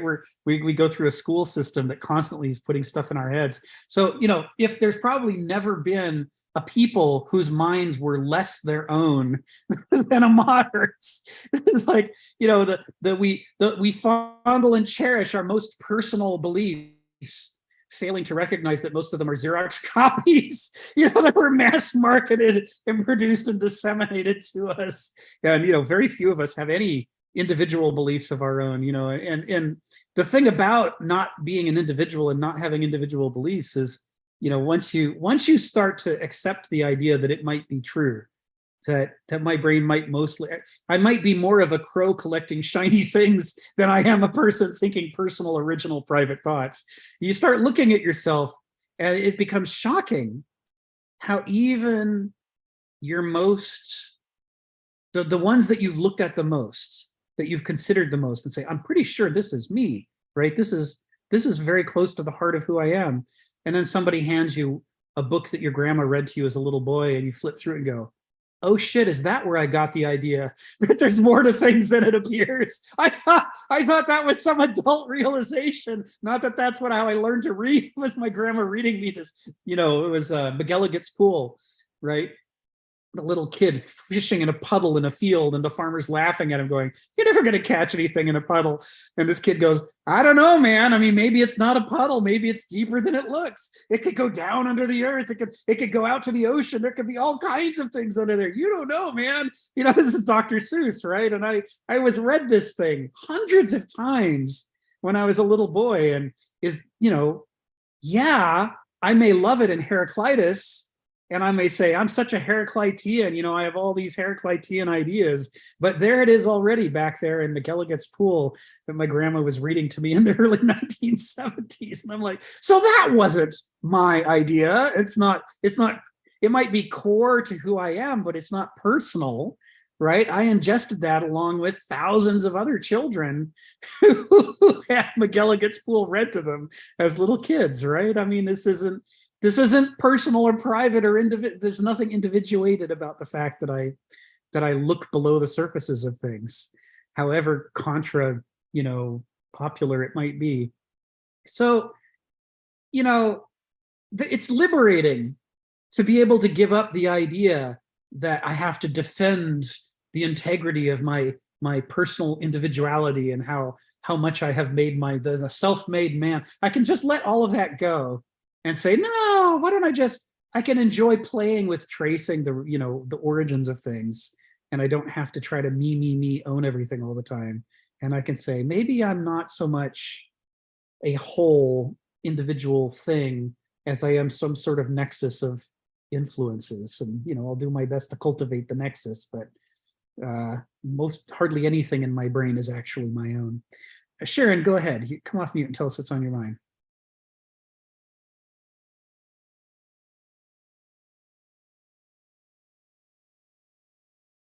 No, this is just me thinking, because I believe that myths don't really leave a society. We change the way we perceive them, but they are entrenched. So, and the way we explain them, the way we justify them, slavery was validated because it was so profitable. And another thing that fascinates me, and sometimes I just go to the mall at Christmas time and just sit down and just watch the hustle and bustle of people. Christmas is extremely commercial venture. And in fact, I think that the organizations measure how well they're doing by how profitable their Christmas is. And it's all about gift giving. And it comes from the concept that the wise men, when they came to visit Jesus, they gave him gifts, right? But the whole birth of Jesus, the Immaculate Conception, is either a miracle or a myth. But the whole society embraces it.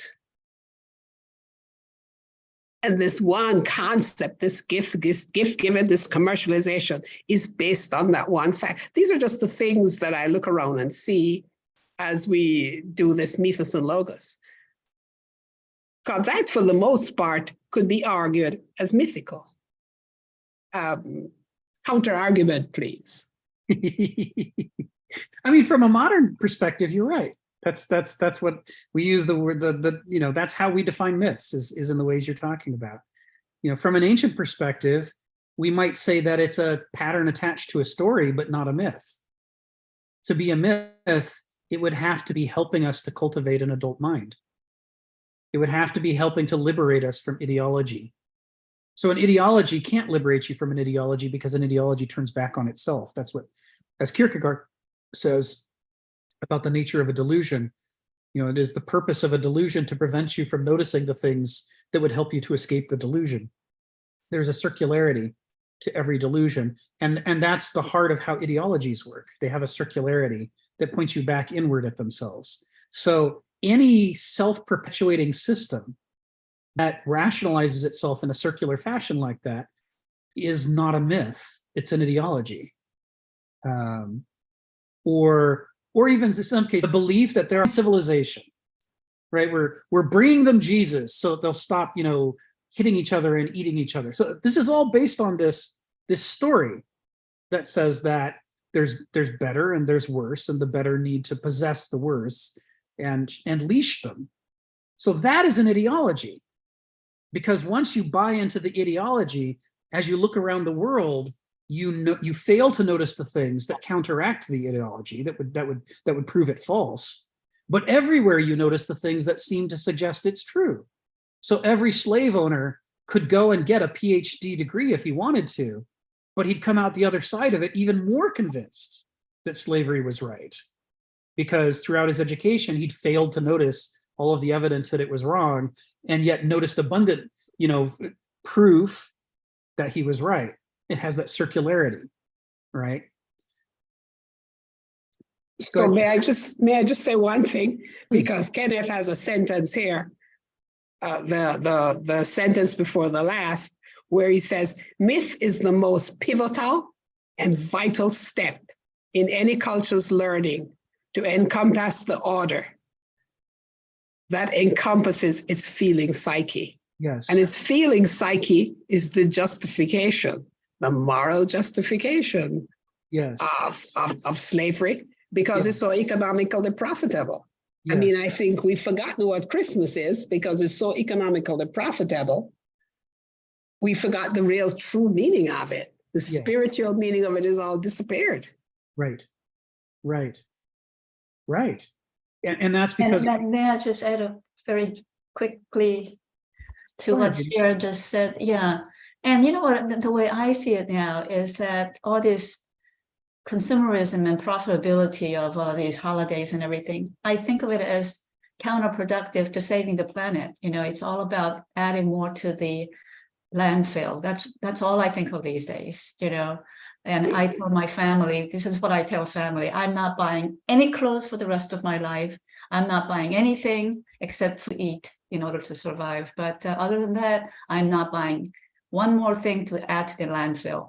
That's how I about who we are as a human being. Even so, so we're not. Because they're just like, oh, yeah, this is good. Yeah. choose this. Yeah, okay, all right. But the thing is, I don't watch any TV, regular TV or anything. So I don't know. That helps, right? That helps. Yeah. A little bit. Yeah. Yeah. Excuse me. Yeah, these are challenging issues to get at. So, the idea that this justification of slavery, this idea that people fall into two classes, the superior and the inferior, and that the superior need to dominate the inferior for the good of us all, that's not a myth. I mean, in the modern perspective, that's a myth, because a myth is a falsehood, false, self-fulfilling tale, whatever. But from the ancient perspective, that's not a myth, because it leads you away from an adult's relationship to the world, right? Because what do people do when they adopt the ideology of slavery? They tell themselves, hardly anybody tells themselves, I must be one of the inferior ones. I hope somebody will enslave me. This is not how people adopt the ideology of slavery. They adopt it the other way around. I must be one of the superior ones. What a coincidence. So it must be important for me to dominate other people. I should go find some people to own who could do all the work for me, right? I mean, this is an infantilizing, right, delusion.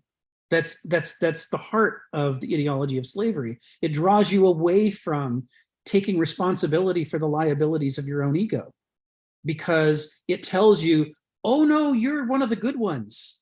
It's these other people that have liabilities of the ego. You're great. So no need to question your beliefs. No need to question, whether you deserve to own slaves. No need to question this ideology. Just accept it all as your due as one of the superior ones. This is the circularity, right? And the structure of the circularity is such that it moves you away from self-criticism, not towards self-criticism. Anything that draws you away from being self-aware, introspective, self-critical can't possibly be a myth under the ancient perspective. It could be saccharine, right? It could be a fake myth, but it can't be a real myth, because a real myth would do the opposite. A real myth would say, it's your duty to question yourself. It's your duty to learn more than you do now, to be exposed to reality. It's your duty to find other perspectives that you haven't tried before and see what wisdom there might be in them. It's your duty to break up, as Kafka says, the frozen sea within our brains, right? And get things to move again, to make ourselves able to interact with the cosmos as it actually is, to discover the cosmos as it actually is, instead of becoming complacent about our current set of beliefs. That, of course, go ahead, James. of course, self-criticism leads to despair and anxiety. Well, that's unhealthy self-criticism. Self-cynicism leads to despair, but self-skepticism can lead to hope, right? Because cynicism says it's bad, but skepticism says, I don't know if it's good or bad. I should find out. So there's a curiosity rather than an attempt to help you. So criticism and destruction have the same relationship that skepticism and cynicism have. So genuine self-criticism will lead you to cultivate yourself. It'll lead you to be hopeful, to be energized and engaged with the process of development. But if it gets substituted with kind of negative self-talk and just bashing yourself, then I'm with you, James. Then it's not, that's not what we're talking. That's not the adult human mind. That's a broken mind. Right. Right. But we're also talking about a worldview, because changing a worldview, the first step would be, anxiety and despair and sense of loss, right?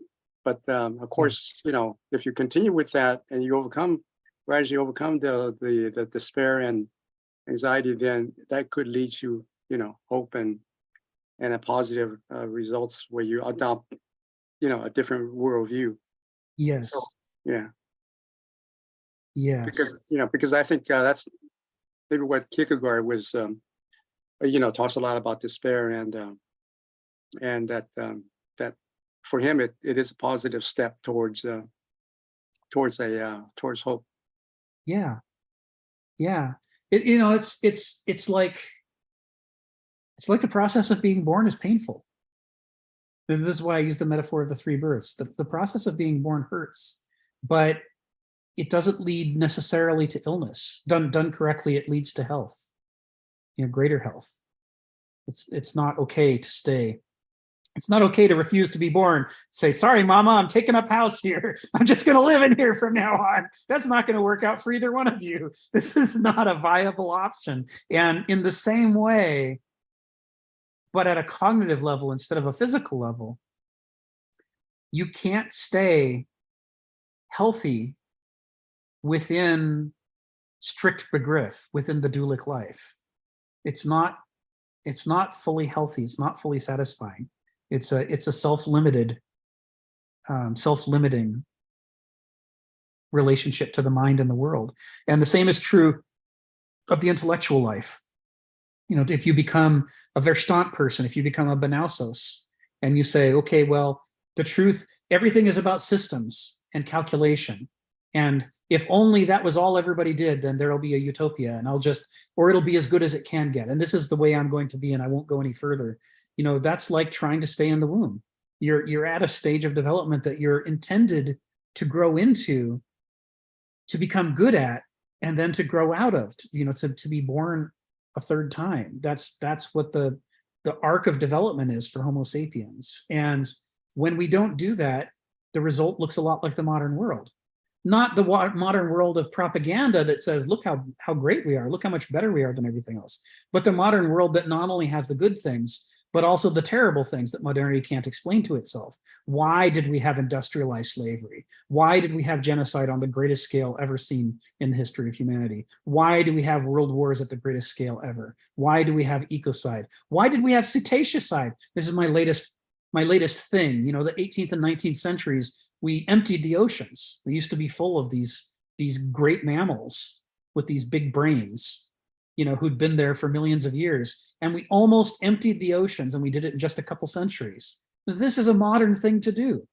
It's inherent in the structure of modernity to see everything as a resource and to exploit it as fast as you can. And the consequences be damned. That's somebody else's problem. Next quarter's problem, right? That's modernity in a nutshell.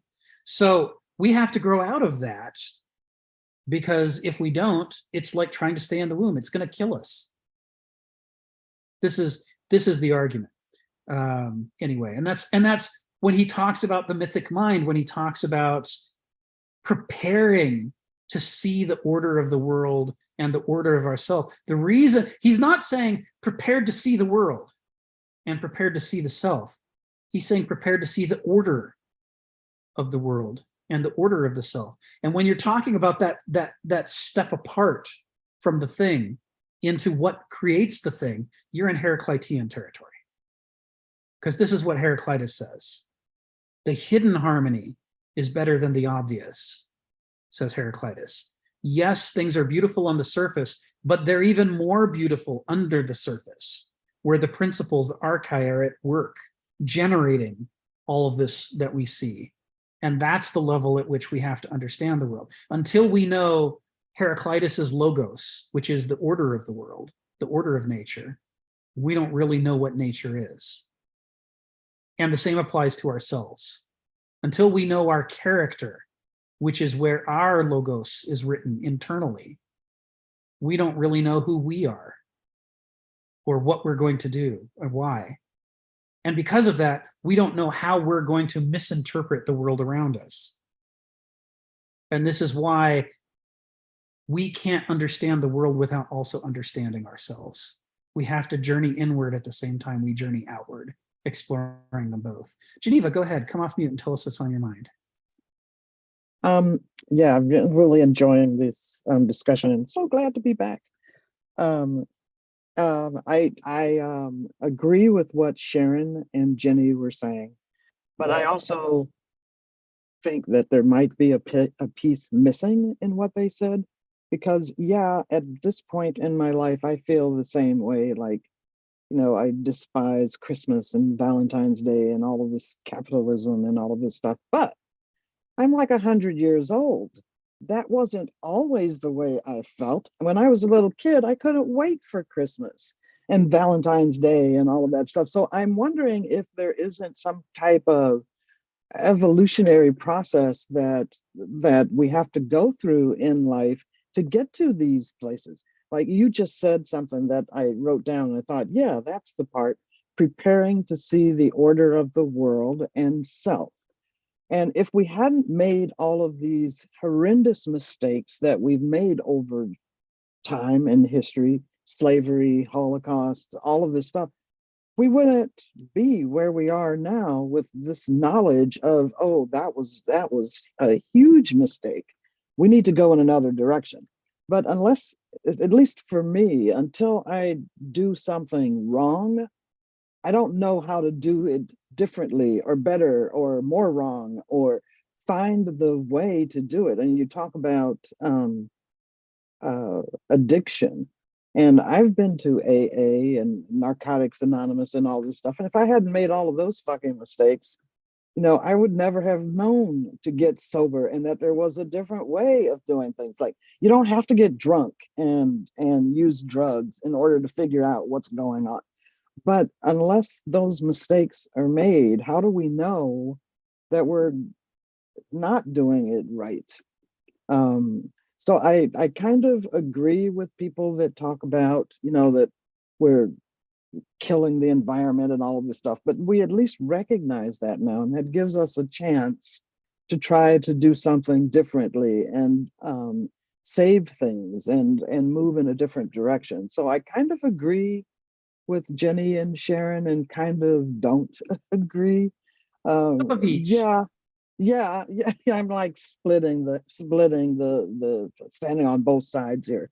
Yes. Because yeah, like at 100 years old, I can say that. At 8 years old, I would never have said that. Yeah, how could you So, know? yeah, you just don't know. So yeah, I like that last sentence of preparing to see the order of the world in self. I like that you threw in self because that's a huge portion of it. So Thank yeah. you. Good to have you back. Yeah, I'm with you. And, you know, I think this is true to what Kenneth Smith's trying to say. It's true to the ancient worldview. It's true to Hegel to say that we see these things as stages of development. That, you know, and that this is Hegel's argument that to get to the next positive, you first have to negate the previous positive. And that means you have to develop the previous positive. You know, it has to be developed before you can start to not be happy about the consequences. You know, you have to experience the consequences and they have to start to bother you more and more before you're like, okay, now the negative's outweighing the positive for me and I'm finally ready to move on. Before that, it felt more positive and why would I be ready to move on? I liked it the way it was. But, you know, yes, it was easy every time I finished eating fast food to chuck the container behind my chair. But, you know, now my room behind my chair is full of garbage. You know, when it was one or two things I didn't care, but now my room's mostly garbage. I don't like this balance. Maybe I need to change my behavior. You know, this is how we learn, right? We have these, we incur the consequences of our actions, and thereby we learn about the law of unintended consequences, right? And it's why we have to go through multiple stages before we're ready to be born into the adult brain, because you have to see the pattern of the way that our actions generate problems at the same time we generate solutions. You have to see it more than once or you don't know it's a pattern. You know, when an intellectual develops out of an experiential person, they do it in part because they're so dissatisfied with the consequences of the experiential life. And the natural assumption is that those consequences are not part of the human condition, but are the faults of the experiential life. And now that you've left the experiential life, you've left the problems behind too. And now you can have only good things. It's natural to assume you've escaped the problems by moving on to the new stage of development. And it's not until, even having moved to your new utopia, you begin to discover the intellectual life also has its share of unintended consequences, and that they suck too. You know, they're you know, that you begin to recognize the pattern. Everything that we do has unintended consequences. And so our relationship to our mentality has to stop being so fideist. We have to stop assuming that our worldview is right and start assuming that our worldview is imperfect, and that it's our duty to not only use the best parts of our worldview, but to study and critique the worst parts and see if we can do better than that. You know, to stop looking for a stasis and start focusing on developing until the day we die. Just keep always looking for a way to do better. That doesn't come naturally to us. That's not the natural assumption. But once you've gone through it twice, you can start to generalize and go, oh, I see. I'm never going to arrive at the proper orthodoxy because there cannot be a proper orthodoxy. I'm finite in an infinite world. Orthodoxy is the wrong answer, no matter which orthodoxy I pick. That's how you move on to the mythic mind, is when you start to see that all of these places you've tried to settle, you know you shouldn't have settled. Anyway, Phil, go ahead, come off mute. Tell us what's on your mind. Yeah, I like what Geneva said. It's kind of important. You know, it really reminds me that Hegel says history is a slaughter bench. You know, because like we as human beings, at least by and large, is not developed enough to understand the mistakes we make, and many people have to die and suffer. So we do live in a human condition that's full of pathos. That, you know, her story really reminded me of this movie that I saw, I think in 1912 or something, about there. I went to the premiere because it was in San Francisco, it was in San Diego, and the movie maker was there, and it was a story about this white girl who worked in a kind of like shitty job, maybe at Walmart, something like that, and she was not making it. It came to her that, you know, like she heard that you can make a lot of money transporting illegal immigrants to the Texas border. She lived in Texas. And so she decided, well, she'd get into that. And a number of people try to warn her, you don't know what you're doing, you better be very careful, right? Well, finally she did it, and she got a group together, and she was going to make a lot of money. But she just didn't understand the detail that when you cross the river, you have to provide people with floats of some sort, right? So as a result, they got there and there wasn't any of that stuff, and a number of people drowned. And this one little girl, the movie is called The Girl, maybe she's about 8, something like that. And everybody left, you know, but this little girl stuck around, and she, I mean, the woman that was trying to get this whole thing, maybe I still call her a girl because she was quite young, wanted to leave, and the little girl said, you can't leave me, you know, like you're responsible for me, right? And so she thought that was right, and so she tried a number of things. She took her back to Mexico and tried to like ditch her at an orphanage, and that didn't work out. A number of things has happened, and finally her family came from, you know, southern Mexico, maybe a Chiapas or something of that sort. So it took a long journey, and she became a human being. You know, she began to have some understanding of others. And I remember at the end of the movie, because the director was there, I asked him a very serious question because people thought it was a good movie. I thought it was a good movie too, but I asked the question. I said, how many brown people have to die for white women to become enlightened? And she did become enlightened. She became more of a human being. But there's a lot of people that suffer and die because of that result. How do you balance that equation? I mean, like, yeah, you made this movie. Should you not focus a little bit on also the people that suffer and die because of some mistake? So it seems some sense you have to have some sense of humility to understand that the first order command that you have is not only to recognize when yourself to do no harm. I mean, not just do good, but at least do no harm, or at least the best you could do no harm. Maybe sometimes you make mistakes anyway. So in some sense, like, I think of that as a virtue, you know, instead of saying, oh no, wouldn't that lead to depression? I feel every time I don't do something that might have hurt somebody, I'm restraining myself, Yes. limiting myself, but I think that's a virtuous act. Now, it seems to me like the clever person would say, even though you are limited and inferior, you know, wouldn't it be really good to promote the appearance? Just go get a lot of slaves. Everybody will respect you and think you're a heck of a lot smarter than you are, right? Fool them, and like, you'll get all the praise, you get reward, you might get some money, you could get a bigger house. It just seems to me when you live the virtuous life, you almost have to live a humble life and be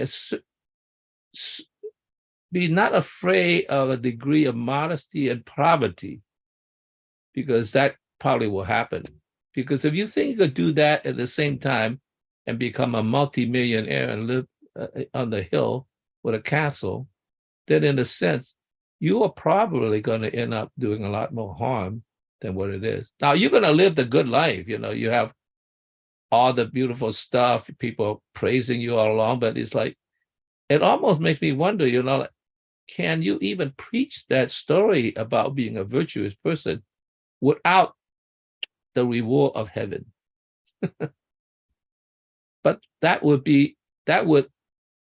debunk the whole attitude, because what happened is that you are doing a transactional relationship. I'll sacrifice now so I get the big prize, right? You should do what's virtuous, not because there is a heaven, but because there is no heaven. And doing the virtuous thing is the correct thing to do, even though you will suffer for it, by preventing others from suffering even more than yourself. So a modest degree of suffering is just to accept this is the condition that we live in, that people, by and large, many people are not virtuous people. They want the castle and the hill, you know? And if you want that too, then you probably end up in that crowd. That's it, Phil. So I don't mind being modest in many ways. Okay, that's it, Phil. Thanks, Phil. Yeah, what you brought up, we're gonna come up with again when we wrap up the ancient period and start into the medieval period. We'll talk a lot about that transition. And the transition had a lot to do with people's reactions to Rome. And in Rome, we see the ancient version of the corruption that we see at the end of the medieval period and that we see today, which is, you know, how have they taken these fine ideals and the best parts of this worldview and convinced themselves that they're still adhering to them while actually doing all this harm in the world. You know, and even the Athenians at the time that they're writing the things that we quote, you know, are also committing mass murder, you know, rape, slavery, all kinds of things are just normal practices during warfare. And warfare has become sort of the permanent status quo by the time you hit the Peloponnesian War.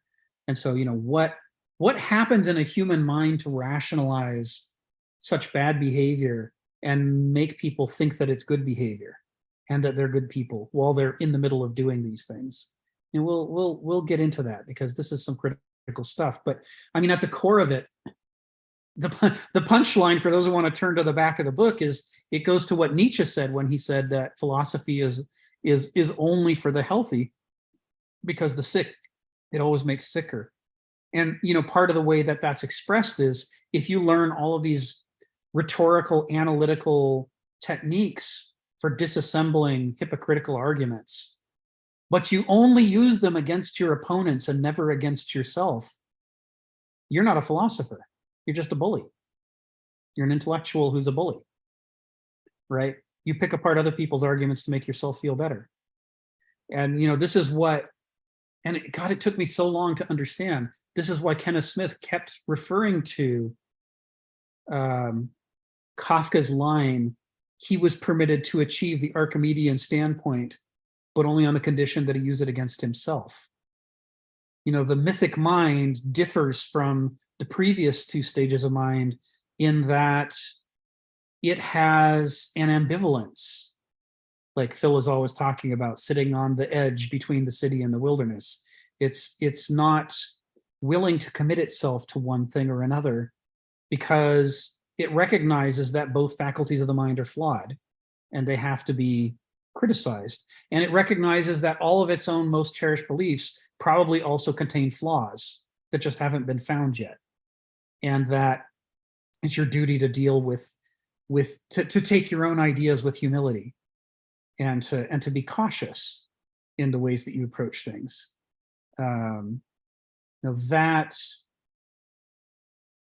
That's the natural consequence of stringing the two faculties of the mind together so that they critique each other. You get used to that critique and its use. And it means you can't always produce a fast, confident, compelling answer on demand the way that an ideologue can, or the way an experiential idiot can.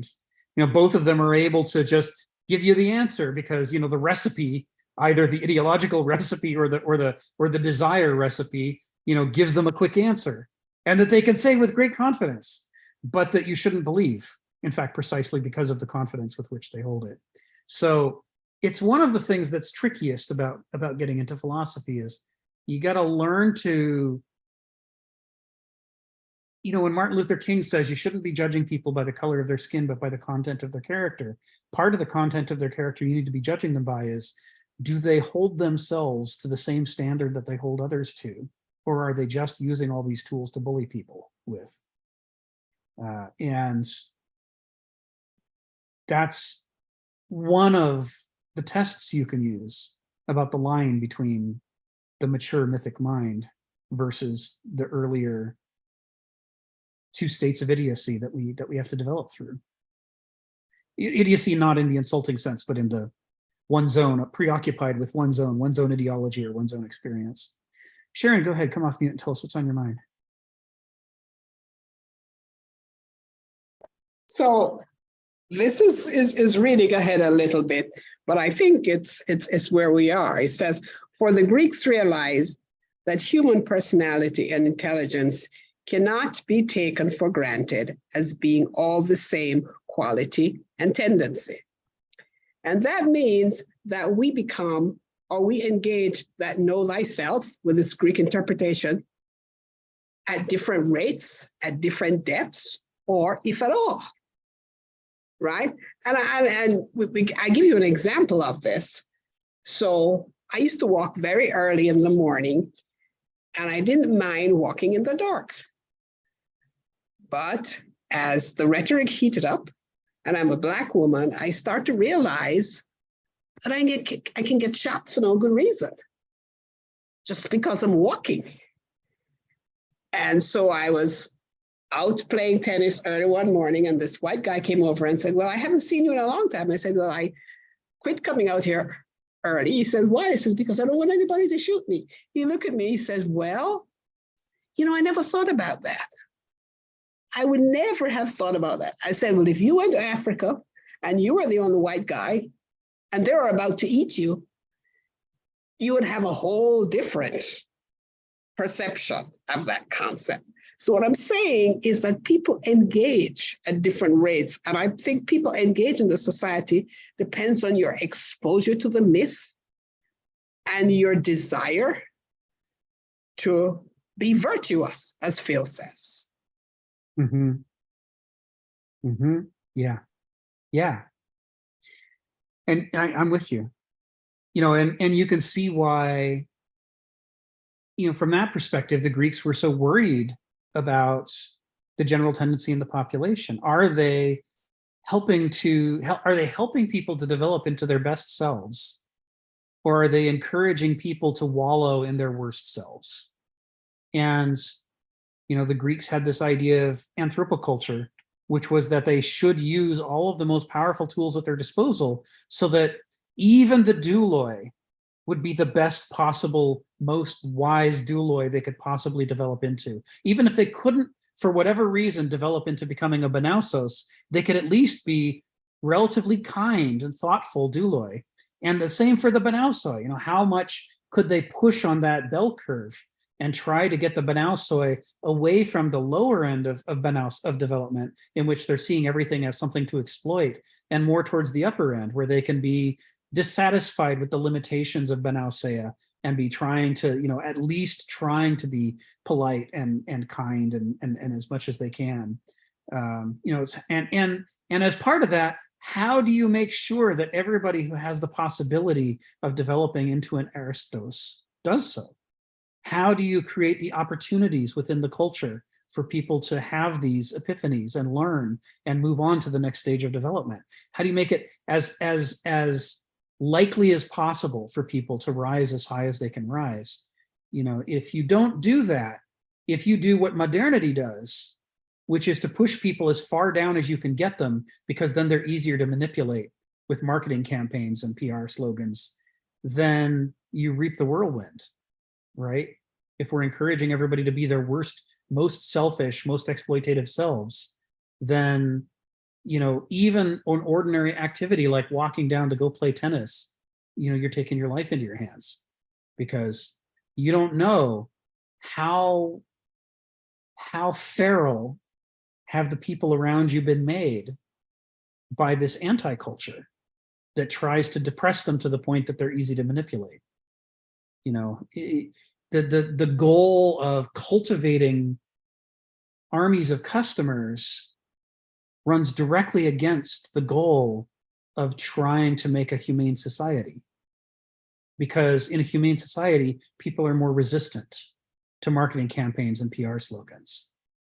They're more likely to question things because they're more focused on the principles than they are on the ideological validity of what they've been told, or on, you know, how much you're appealing to their desire by showing them a flash of thigh or a cleavage, you know, to sell them a product. You know, I mean, there is this level at which your people are this, you know, Heraclitus says the way up and the way down are the same. That, you know, at all times you have this lability in human character where we're going to be developing one way or another. We're always in a process of change. The question is, what are we changing into? And if we're being changed into infantilized feral creatures, then we become a menace to each other and ourselves. But as modernity says, that's next quarter's problems. As long as it makes this quarter's profits rise, it's worth it to destroy everything, because at least I made a buck. Stephen, come off mute and tell us what's on your mind.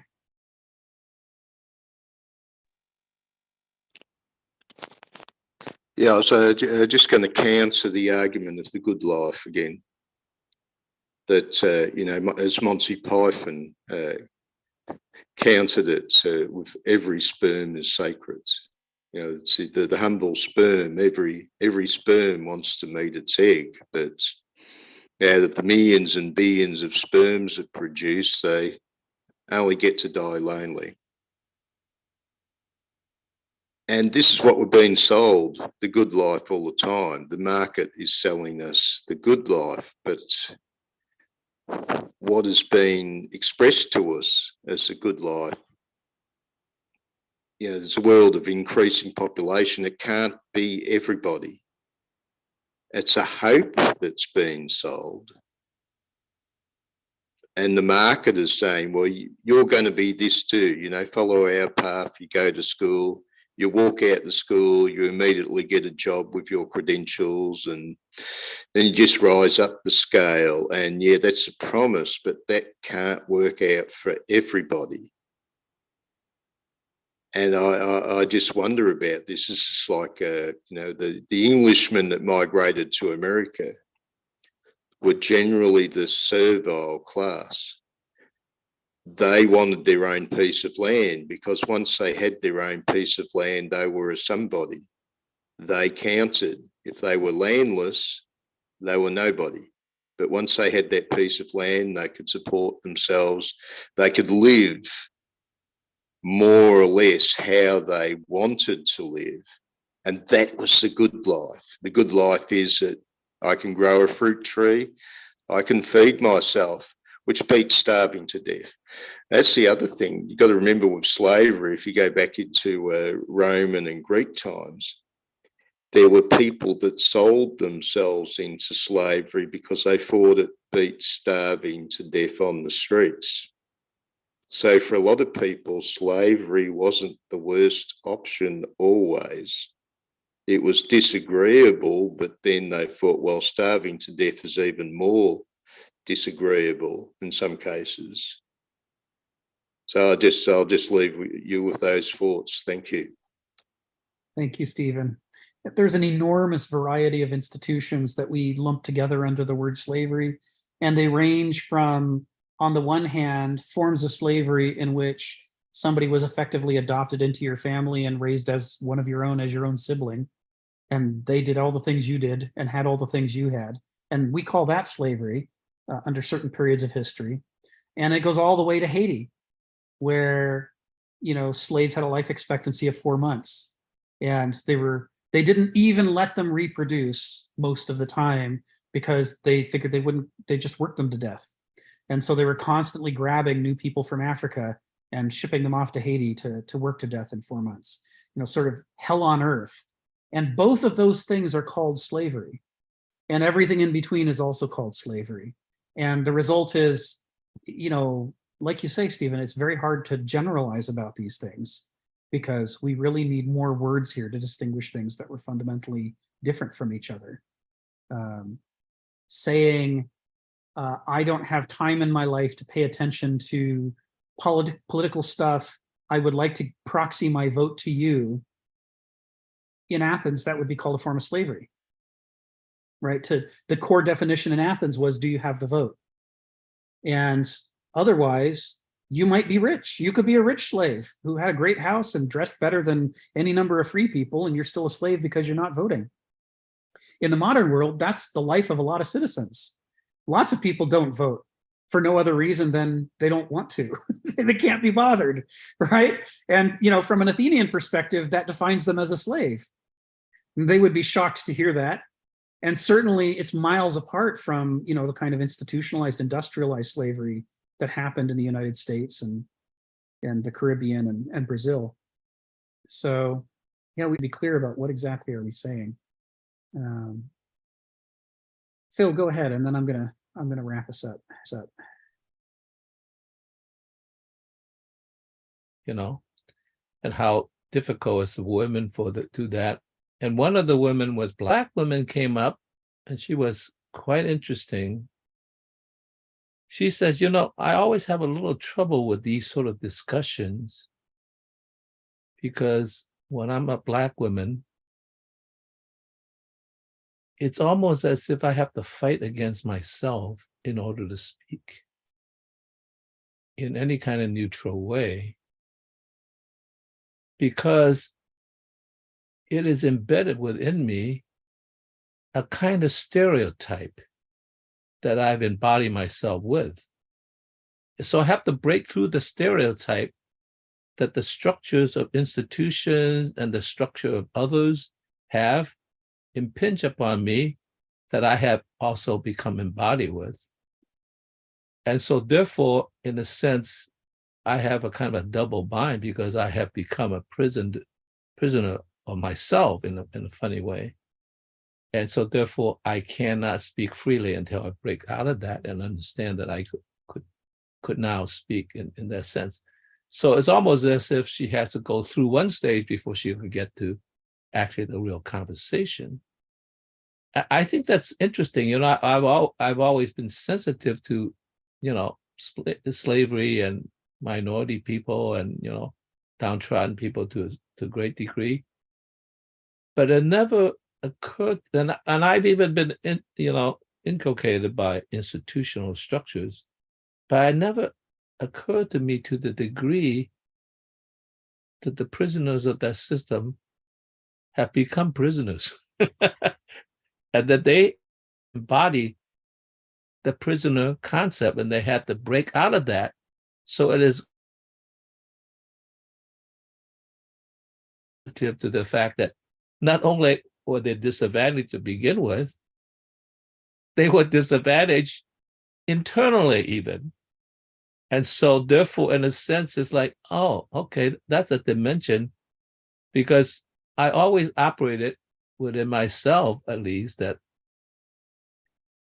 well, I'm a minority, but I was never a Black person, but I've always thought of myself as, oh, I'm part of the norm, no problem, right? So I speak out. But yeah, I could understand how that could be something that we need to be more sensitive to in relationship to minority people in general. Okay, thank you. Thank you, Sharon. I gotta respond to that, if you will just permit me. Go ahead. Phil, that's something that's called the psychology of being.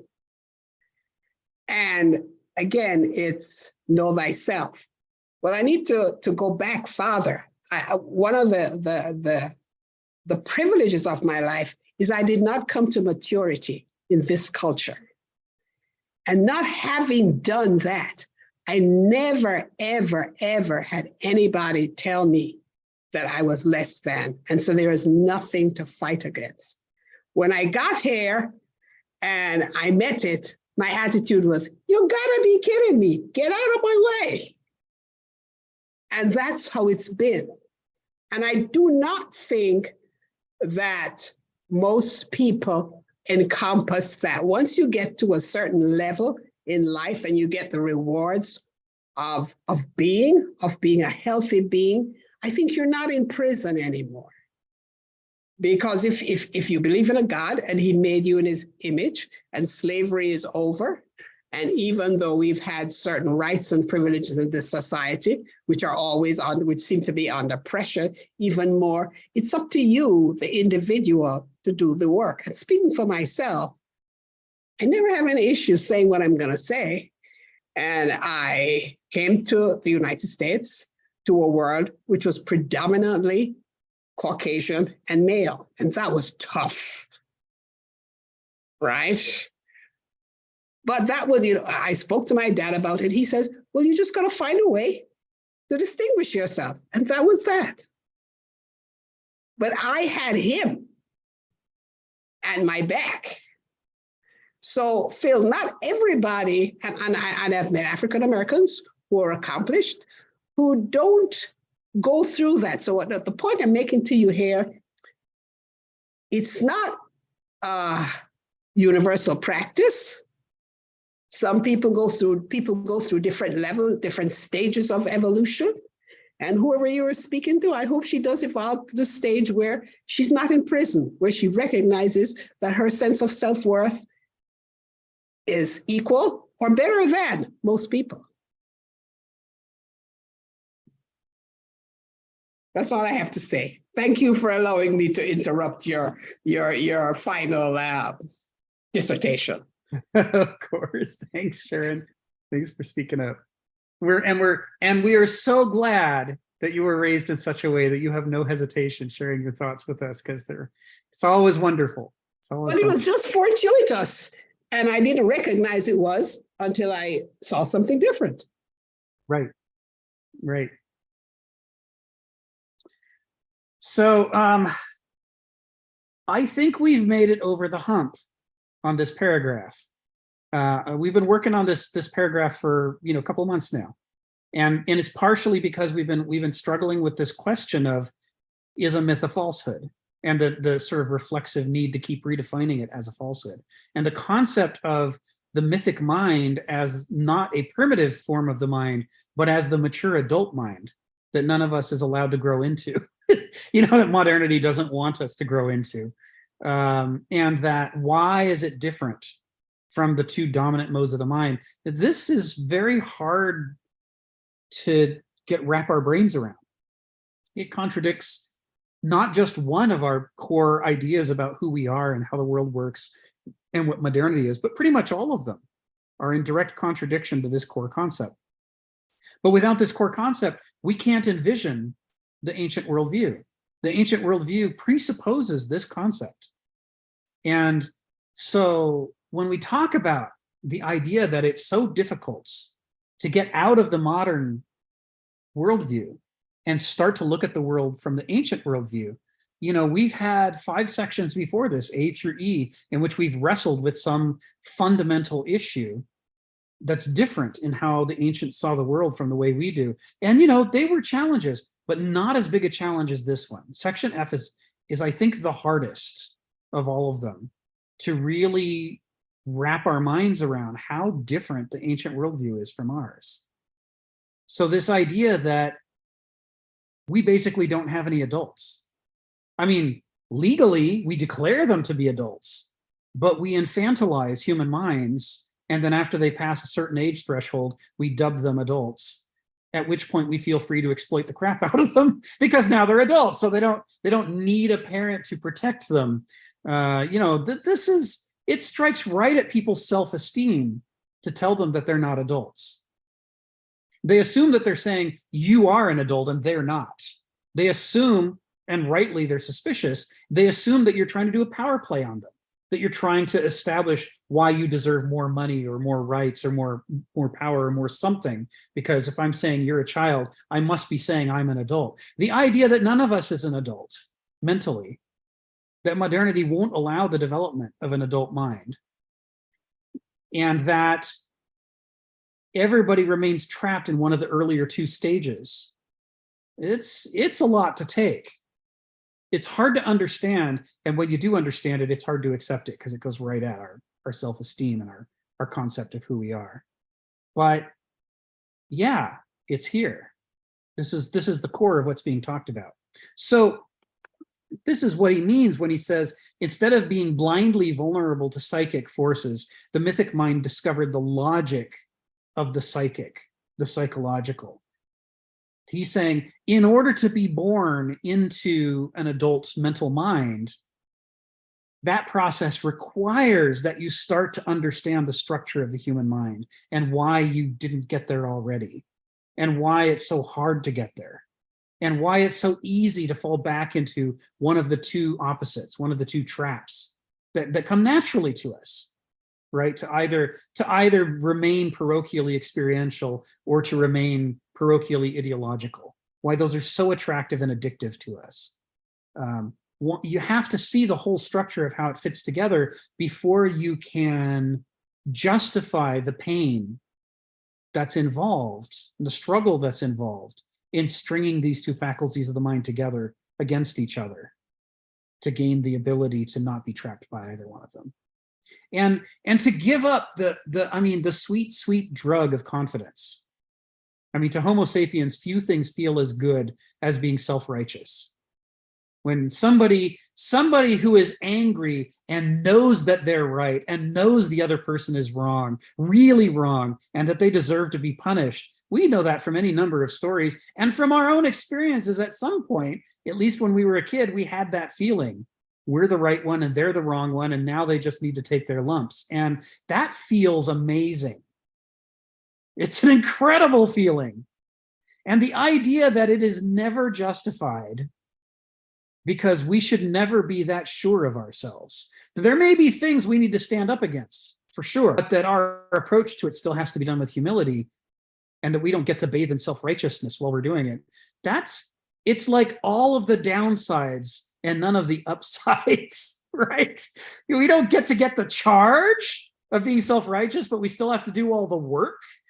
That's no fun, right? Normally we use the charge to spur the work, right? I got angry, so I got up and cleaned my house. I was sick and tired of it, so I was motivated. But the idea we have to find our motivation somewhere else, it calls into question the whole structure of how we get ourselves to do things in the world. It doesn't feel as rewarding, but it's the way out of the trap, right? Because the trap is in the confidence. The trap is in the circularity, the way in which we justify ourselves into not growing and not developing further. So, that whole part that follows next, where he talks about Hegel discussing this that it's not only a struggle, it's also a drive to go through these processes and reach the adult mind. I maybe overemphasize the struggle because I don't want people to play that game of saying, well, okay, I can buy that most people don't have an adult mind, but I do. I'm obviously one of the good ones. You know, it's like I raise the issue of the struggle and the absence of any in the modern world in order to help people avoid that trap. But the danger in my emphasizing that is that I'll underemphasize what Kenneth is saying right here, that Hegel says is the point of this, which is we are biologically determined to develop, right? Like, you know, a baby is born and then it doesn't just stop at age 2 and they're done, right? I mean, their body's going to keep changing and taking them through the stages of development. They have a drive to develop physically, and we can all see it in front of us as they get bigger and they change. But we have, says Hegel, and in this he's paraphrasing the Greeks, we have the same drive cognitively, psychologically. We have the drive to go through all the births, to try to shed our limitations and grow into the adult mind, just like we grow into the adult body. It's a need in us. It's a drive in us. We have a discontent that pushes us in that direction. So I'm not gonna spend weeks going through that, because I think we get that, right? As long as we see it, it's conceivable at this point. But this is what the earlier part is what he means when he comes to this sentence that Sharon was quoting. He says, myth is the most pivotal and vital step in any culture's learning to encompass the order that encompasses its feeling psyche. What he's saying is, it is the development of a body of wisdom literature that lures us and seduces us and prods us into dissatisfaction with the earlier stages of development. And that makes it easy not to stay trapped in one of those stages of development, makes it easy to be dissatisfied and to want to finish developing into adulthood. The creation of that body of myth that pulls us like a siren towards adulthood is what distinguishes a culture from an anti-culture. Something that doesn't have that body of myths to draw us upward is far too liable to do what modernity has done, which is to leave vast numbers of people stagnating in early stages of development, just because it's easy to exploit them when they're there, right? How do you get people to follow laws? Well, make them fall in love with systems. Look, it's a system, you can learn it. You can climb the social ladder and follow the rules. And, you know, for all of us at some stage of development who get past Dulea, that's attractive because it's predictable. You know what you're supposed to do, right? Keeping people at that level is a way of keeping people following rules. And likewise, if you want to sell a bunch of stuff, it's great if you can keep a whole bunch of people infantilized at the Dulic stage where they're appetitive. Because now to sell them things, all you have to do is constantly be luring them with their appetites. You know, look, cleavage. Look, a juicy, you know, plum. Behold, a pile of money. You could just throw in front of them all the things that they desire and get them to work for you and part with their money. Infantilizing people in one of these two stages is really useful, but the result is that you've compromised your ability to function as a culture, and you don't anymore. You're some subcultural thing. What we have in modernity is a subcultural phenomenon. We can call it a culture, but since it doesn't have the body of myth to draw us into adulthood and maturity, since so many of us are left behind, we have something else, like a marketplace, right? Marketplace and a culture are two different things, but we call our marketplace a culture. And because we don't know any better, we're satisfied with that. And then we're constantly surprised that it's generating all these catastrophes around the world that a real culture wouldn't generate. This is what he's talking about. This pivotal stage in the development of a culture, just like there's these stages in the development of an individual. So this is how he's going to go about critiquing the ancient world, the medieval world, and the modern world, is using this framework from section F. We'll expand on it more next week, but first I'm going to give Stephen the last word since he's been patiently waiting. Go ahead, Stephen. Yeah, I was just going to raise a question when we talk about slavery and servitude and compulsion. There was a point brought up by Schopenhauer, and it's been brought up again. I remember I was in a meeting once with the boss when I was a union rep, and he was saying the trouble with you guys is you've all been institutionalized. And I thought, oh, where did you get that from? Oh, well, we're all sent to school. From a very young age, we're put in a prison for how long? I don't know how long it is in the US, a decade, 12 years. There's something not quite right with that. I know that you do have to teach a person how to do certain things, read, write, whatever. But really, you take kids, how old, and you've put them into a virtual prison. There is something not quite right in a culture which talks endlessly about freedom.